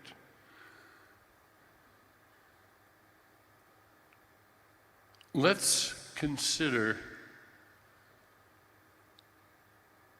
the idea of the degrees of freedom that we have. A degree of freedom is, well, my wrist has actually at least 3 degrees of freedom. How many degrees of freedom do you have in your body? Dozens. How many degrees of freedom do you have in your mind? Billions. A degree of freedom is either out of control or in control. A degree of freedom is a candidate for control. What each of us has to do to get through the day, to get through life, is control the degrees of freedom that we have, that we can control in order to accomplish what we want. But we have so many degrees of freedom that there is no recipe, no algorithm, no operating system that does the job right. Nobody even knows how to define what doing it right would be. So we are both blessed and cursed with a sort of autonomy. We are self-controlled up to a point. How many of you think you are autonomous agents? You are in control of your lives. And how many of you think that you're being remotely controlled by other forces? What we have to recognize is that one of the costs, and I do mean costs, of the creation of the noosphere is that it becomes more and more possible to be controlled by other agents, other human beings, and by, in fact, the noosphere itself. A rough rule of thumb is this: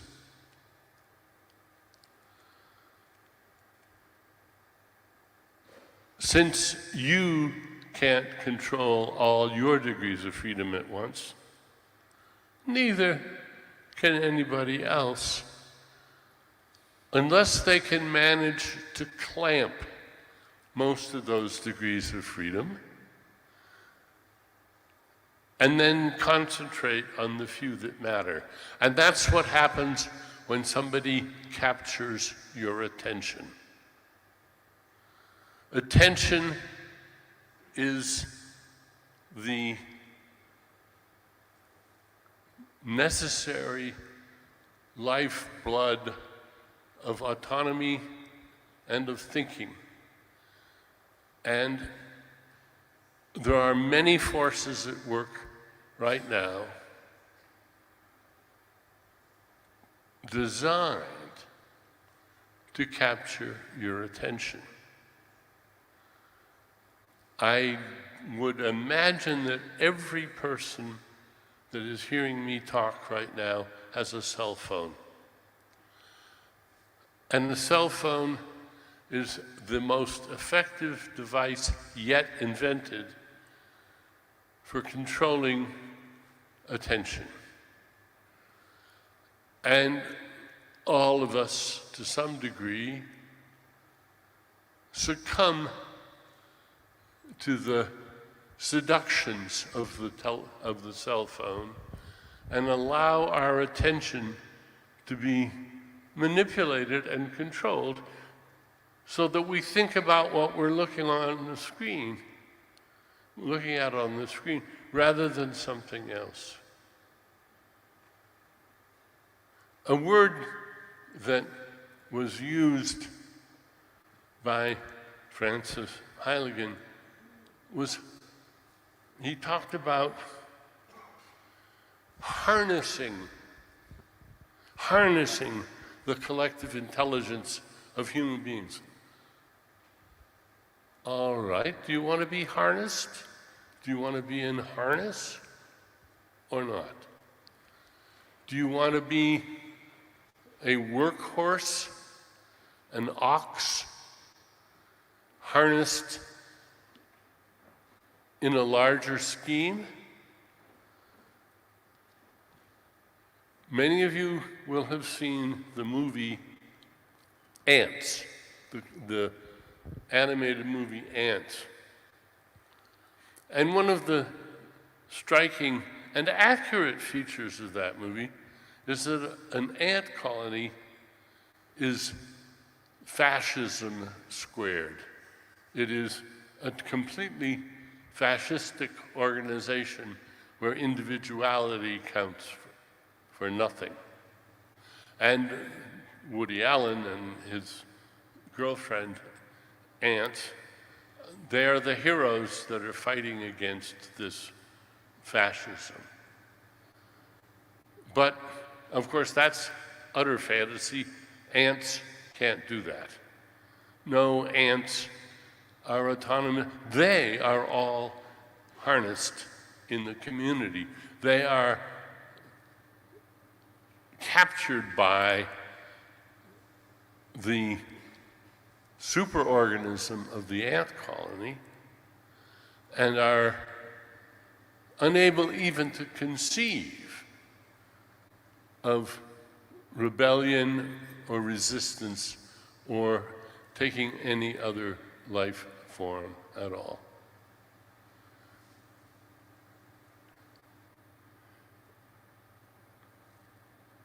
We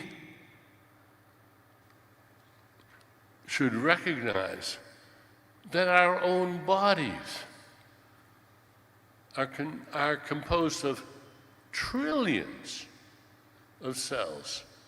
Each one is a little agent, and none of them are very autonomous, but some are more autonomous than others. They have agendas. They have to stay alive.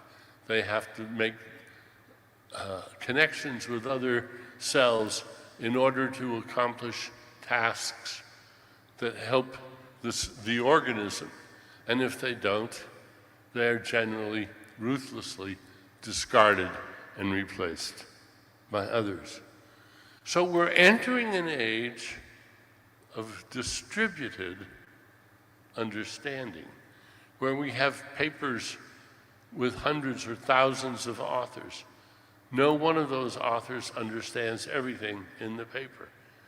This is a fantastic improvement over individualistic, pure genius, you know, the Newton, Shakespeare, Einstein, individual understander, is an outmoded, largely outmoded type of entity in our civilized world. But we should recognize that, and we should recognize that there is a great value in preserving our individual autonomy and responsibility, and finding our own local, individual methods of ignoring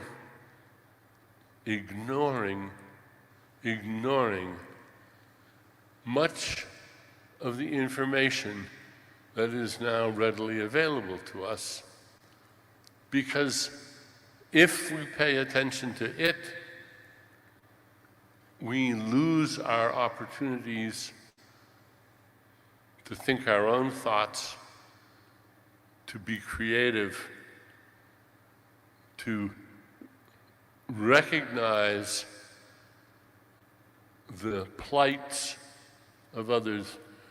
We have to learn how to control our own brains so that they're not controlled by others. I think we need to reflect on the downside of the noosphere, the great global brain, as well as the upside, and recognize that if each of us is harnessed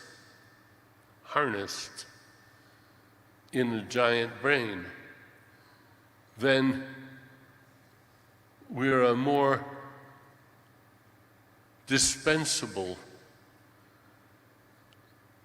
entity than we would like to be,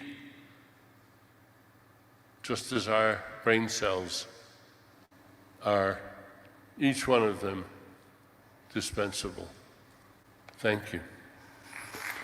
Thank you so much. Thank you all for sharing your insights with us. Let's see if there are any questions in the room. I saw some questions come in through the app, so we'll take some of those as well. Yes, please, we have 2 questions here on the right side.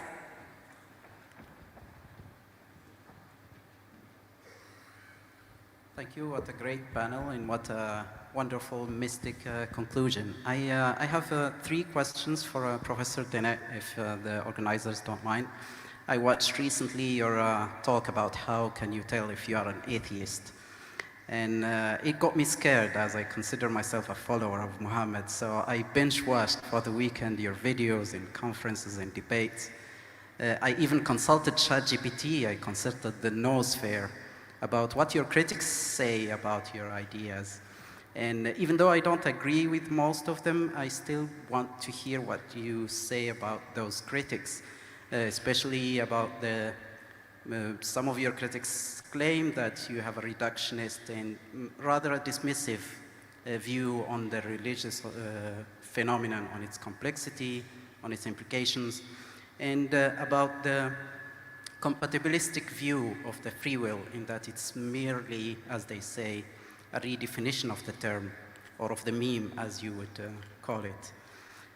My second question is about your statement while you were receiving the Richard Dawkins Award in 2007, that you were looking forward to the time where, if I understand what you concluded, to the time where Mecca would become the Disney's magic kingdom of Allah. 2 decades. That was... Can you please put the mic closer and just keep your questions brief, please, so we could address the other ones. Thank you so much. Absolutely.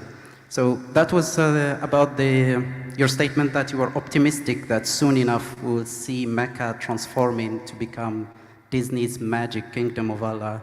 2 decades later, after that statement, I ask you, do you still hold that view, and what's your perspective on the evolution of religion and its implications in our current world?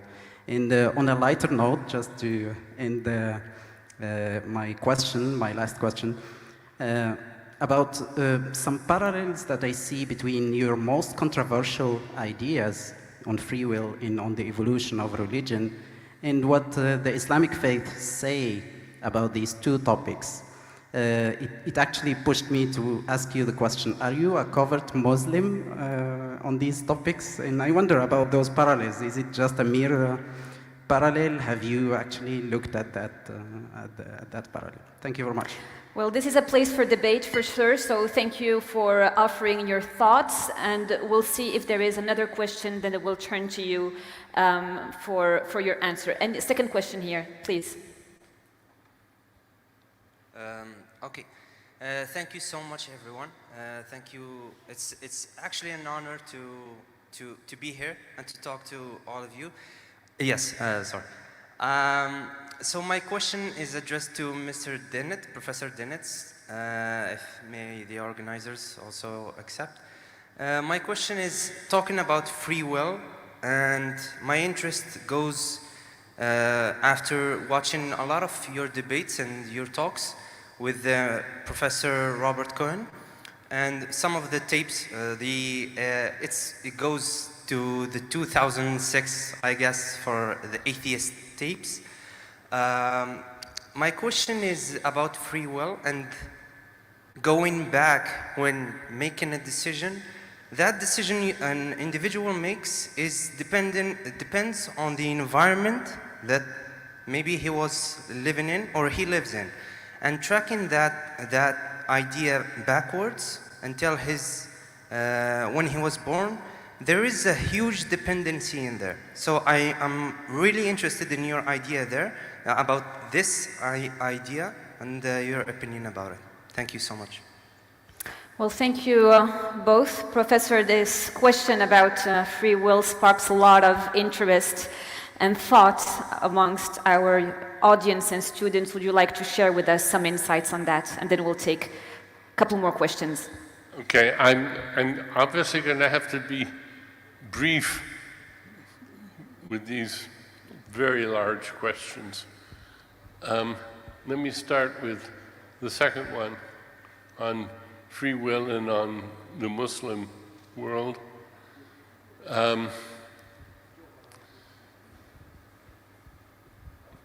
Robert Sapolsky has written a book called Determined, which claims we don't have free will because of the way our thinking depends on the thinking that went before, and when he traces it back to the Big Bang.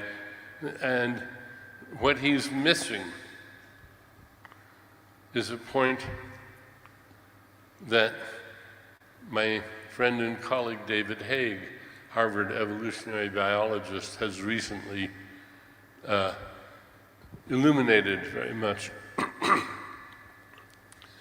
When you have life, when you have information processing, when you have those early steps that Francis Heyligen was talking about, you actually get the cancellation of history in a certain way. You still have determinism, this isn't indeterminism, but Haig's parable for this, his model, is think of the water, you fill a bathtub with water, and the water comes from all over. Some of it rains down, some of it comes out of bottles, it comes from all over. But when it goes out the drain, the individual water molecules, their histories make no difference to what happens next. The structure of this bathtub and this drain wipes out all the differences in those water, or most of the differences in those water molecules. And you create a basin, literally, of attraction, and that what each of us as an agent, a reflective thinking agent, is a basin of attraction for a set of ideas. And that's what makes us who we are. Don't think of yourself as something independent of that. Don't make yourself tiny. Make yourself large and see that your responsibility, your autonomy depends on your history, but that history makes you autonomous, you're not enslaved. The past doesn't control you because there's no feedback loops to the past. The feedback loops come to you. You are a self-controller. You're not under remote control, you're under local control. Oh, I'm already said too much. So I'm going to stop right there and let others pick up the discussion. Sure, thank you so much, Professor Dennett. Yes, please. I was just, is it on? Yep. Tim, is it on? Can we put the volume up, please? Thank you. Thank you. I just wanted to comment on the previous talks. I mean, I did my PhD with Francis about 20 years ago. So we were working on the idea of metasystem transitions, and I was working on a model of metasystem transitions, and what we found is that when you have this transition, indeed the individuals lose freedom, but then they gain sustainability. And related to Shima's talk earlier today, she presented an updated version of Maslow's pyramid of needs. Let's say safety is below freedom. So it is true that we are losing freedoms, individual freedoms, because of our technology and society and globalization, but we are earning security. And many people will give up gladly their freedom for that security. Doesn't mean that everybody has to do it, because at the end we are very heterogeneous species, but it seems that's the way we're moving, that this transition into global organization has that effect that, okay, maybe we cannot do everything as we would like to, but then we gain much more by having more stability. Thank you so much. We have another reaction to complete the discussion. Well, I would like to react to what Daniel Dennett said, and also Carlos's reinterpretation. I don't agree with neither of them, because I think for me the global brain is rather the opposite than a fascistic state. It's rather an empowering state.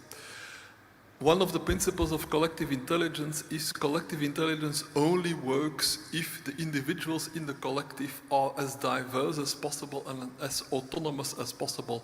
If the different individuals all do the same thing, the collective is not smarter than the individuals. A collective can only be smarter than the individuals if each individual has an individual perspective, has a different view, has different experiences. And while I agree that ant nests are something like a fascistic state, even in an ant nest, you need sometimes to deviate from the norms.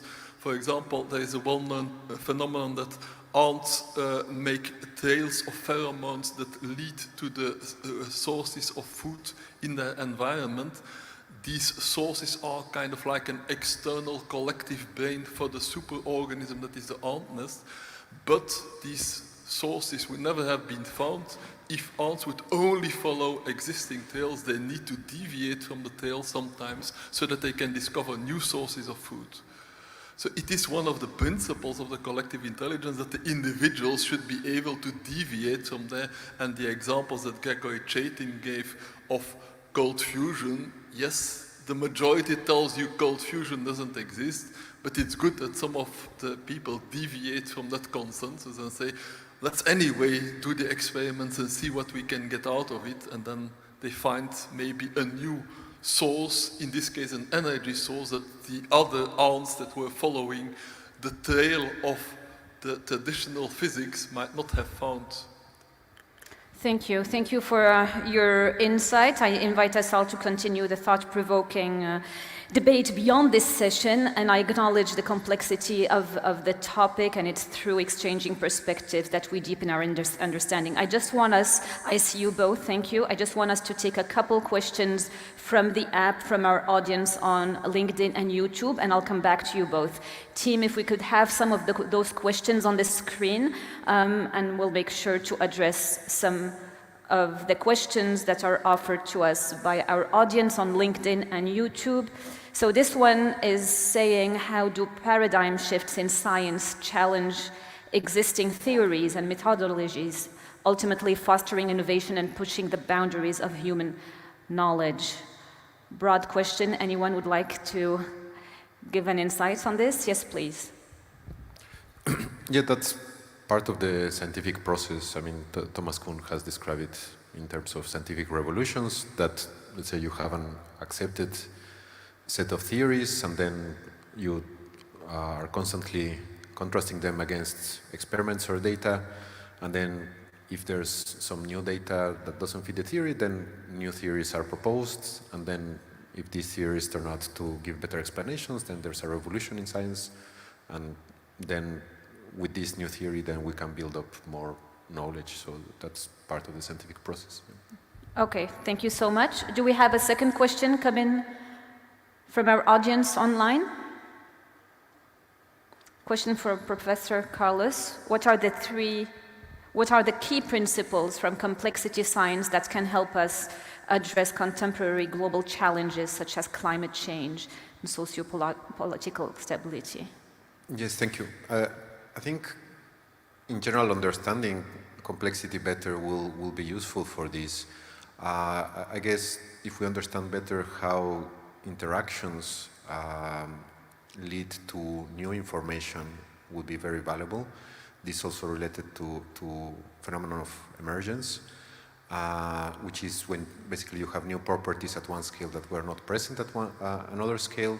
That's like a concept that, let's say, we are still trying to find the best formal methods to describe, and this is also related to downward causation. And another principle which is very useful is that of self-organization. So this is when the interactions within a system lead to a global pattern or organization, and again, we are still in the process of developing tools for not only understanding but building systems capable of self-organization. Because at the end, all these problems are multiple scales, and they are constantly generating novel information. So the tools we have right now are limited to address them. And I mean, we know because we haven't solved them. So it's clear that we need new tools. Great. One last question online, and then we'll wrap up with the 2 questions in the audience. We have like 10 minutes left to wrap up this session. Thank you.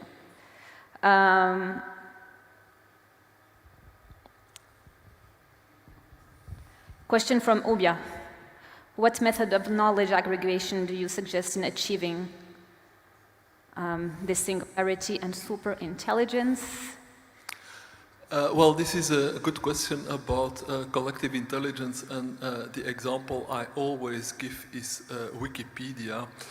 Wikipedia is a method of knowledge aggregation. That means anybody who knows anything about any topic looks up the topic in Wikipedia and notices that something is lacking or something is wrong there, can add his own knowledge. And this is a principle that is actually also implicit in the collective intelligence of insects such as ants. It's called the principle of stigmergy. Stigmergy means that some activity leaves a trace, and that trace then incites others to build further on the activity. So with ants, the famous example is when an ant finds food, it comes back to the nest, it leads a pheromone trail. That pheromone trail then incites other ants to go to that food. In Wikipedia, it's more complex, of course, because we are humans, we are creative, unlike ants. In Wikipedia, the trail is you write a text, other people find the text, they read the text, and then they may conclude that your text is not right or is missing parts, and they will add to it, they will improve on it. So this is a very nice example of how you can aggregate knowledge. You need to have a medium, a universal medium such as Wikipedia that everybody can access, and then allow people to change it in some way, maybe not erase the whole of it, but if even by some kind of a voting system or some system of comments, and that is what now the internet is typically allowing. It allows people on whatever topic that there is something to either give comments or to give feedback. Feedback in the simplest case saying, I like it, but all of these are ways to aggregate the knowledge of a collective. Thank you. Thank you so much. Okay, let's take a question from the audience. Thank you very much for your amazing presentation. I have a question for Professor Francis Heyligen and Professor Carlos, and it's in response to what Professor Dannett mentioned about harnessing. I was wondering if both of you could share a little bit about how your research on synergy and also collaboration that you have done previous in your collaborations on self-organization can actually help individuals to not necessarily be harnessed in a way that ants are being harnessed in the basically giving up their individuality, but actually being increased in their capacity to be more than what they are, as you describe in your research in emergence, Professor Heyligen. Thank you. Okay, thank you for that question. It can actually build further on what I just said about knowledge aggregation. Harnessing, well, yeah, I don't know, maybe it was not the best term, but what I meant is that the global brain should incite people to be creative and to add the knowledge they have. So the example of Wikipedia is again a nice one. You read an article about a topic that interests you, and that may be even something as simple as a football match between Côte d'Ivoire and Kenya, and it is a description of that football match, and you notice that it says that there was a goal made on that minute, and you say, no, I'm sure it was not on that minute, and you correct it. These are ways of inciting people to use their own knowledge, their own ideas, to add to that and to make it visible to others, and then by making it visible to others, they will also get feedback on it. So then you enter into a conversation, you enter into a discussion, and social media are one of the ways that's now being done. We know all the negative effects of social media. I could have a whole discussion about that, but the interactivity where something that one person posts is then inciting somebody else to react to it, that is intrinsically a very creative mechanism. It tells people to speak out, to express their ideas, to come up with new ideas. It is a stimulating way for cognitive development. It helps people to self-actualize. If nobody would care what you think, well, then you're much less inclined to be creative. And to create an impact, yes. You want to build on that? Yes, there was this experiment made a few years ago, and they had two groups of people trying to stop smoking. To some of them, they told them, well, if you don't smoke for a month, we'll give you $100. And to the other group, they told, if you don't smoke for a month, we'll give $100 to your friends. And the second group were more successful at not smoking. And it is clear that when our motivations go beyond our own interests, let's say, we tend to be more motivated. And of course, this can be exploited by sects or for different purposes, in sense. But related to your question, I think that if we have appropriate organization, the terminology that Francis would use would be the appropriate mediators, then you can design the interactions in a society so that you can avoid social dilemmas, just like we heard yesterday from game theory, in the sense that you basically, if you are able to change the rules of the game through mediators, then you dissolve the dilemma not by trying to punish or give prizes to people, but when the individual benefit is exactly the same as the social benefit, then it's in the own selfish interests of individuals to do what's best for the group or for society. So if we manage to design mediators in society so that, let's say, our own benefit will also increase the benefit of the society, then I think we will reach precisely a state where individuals reach their maximum potential, also society reaches its maximum potential. Yes, this idea of being part of something bigger than ourselves is definitely motivating. You had one question here? Yes, I have a question to Francis. Hi, Francis. You describe society as an exponentially increasing system that will eventually lead to some kind of singularity. And you interpret this singularity as the emergence of a global brain. I think this is quite an optimistic view, because usually when any system, human, alive, non-alive system, has a parameter that increases exponentially, it's rather not a good news. It usually leads to a breakdown, something going wrong, the system stops working, and in a society it could be a crisis or even worse. So how do you justify such an optimistic view? Well, the exponential growth I'm speaking about is not an exponential growth in the consumption of resources. What people usually think when they're speaking about these kind of collapse scenarios for humanity, they see an exponential growth in consumption of resources, and they say resources are finite. Exponential growth means that at a certain moment you will consume more resources than are sustainably available, therefore the system will collapse.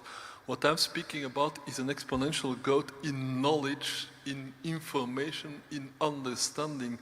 There is no conservation law for information. That's a big difference between information and matter. Matter is limited. You cannot use more matter than is there. You can always generate more information. There is no limit in the amount of information you can get. So in that sense, an exponential growth in the amount of information does not, in se, produce any problems.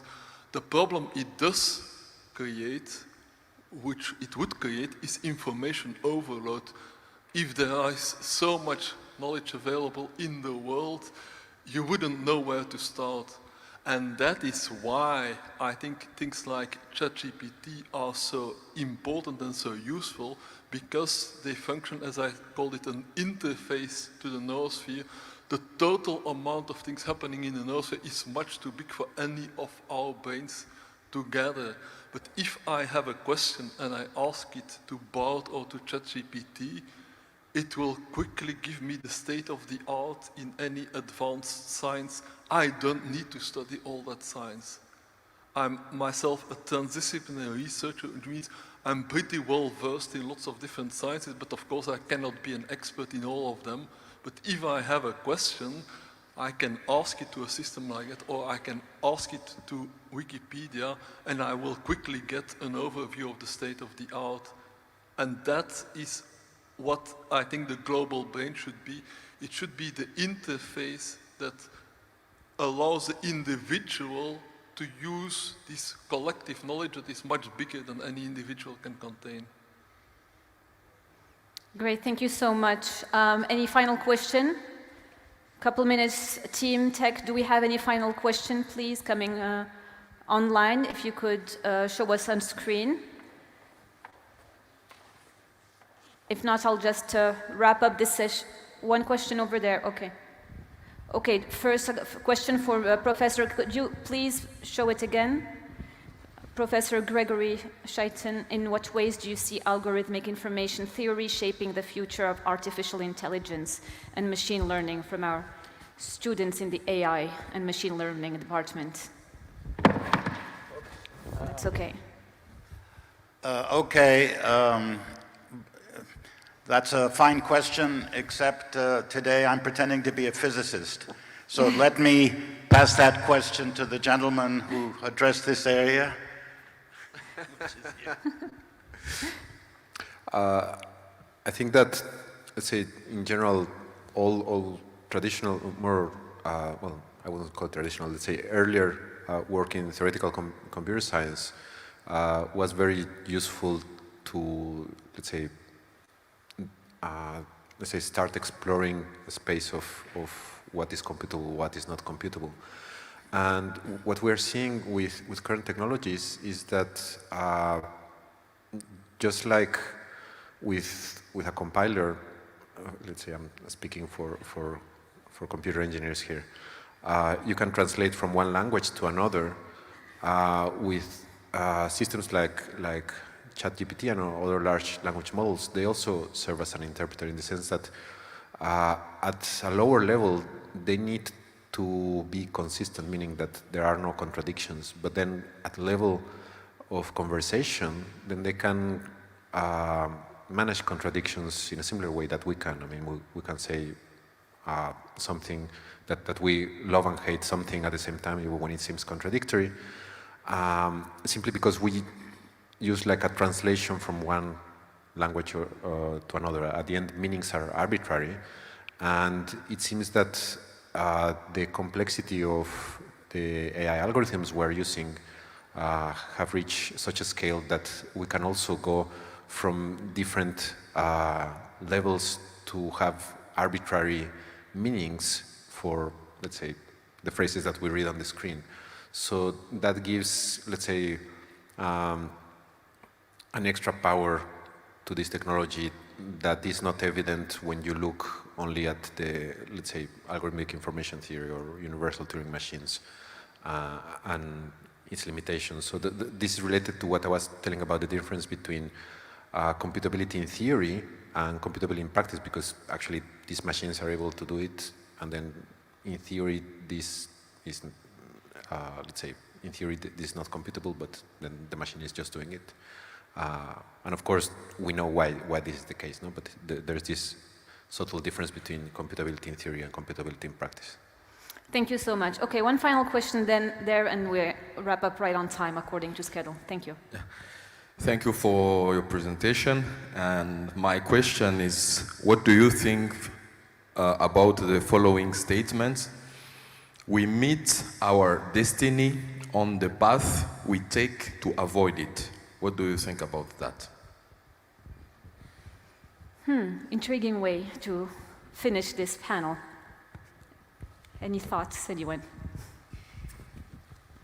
I think it's a nice phrase, but perhaps more poetic than scientific in the sense that sometimes it happens, but sometimes it isn't. I mean, I've experienced that in some occasions, but not always. So I guess that a few years ago I was with some colleagues, philosophers of science, on a similar event, and we were speaking about doomsday scenarios about artificial intelligence taking over the world. And I was telling, like, look, this will never happen. Why are we even discussing about this? And a colleague told me, well, we know it won't happen, but since we don't want it to happen, we need to discuss about it. And I understood that it's not that we will have like a Terminator scenario, but we don't even want to start going in that direction. So that's why it's necessary to have that type of conversation of doomsday scenarios.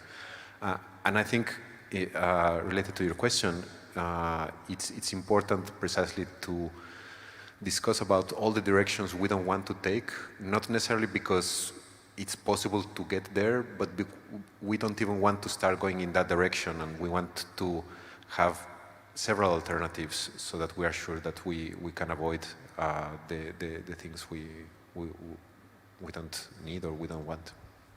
Thank you so much. Thank you, everyone. Any final words from our panelists?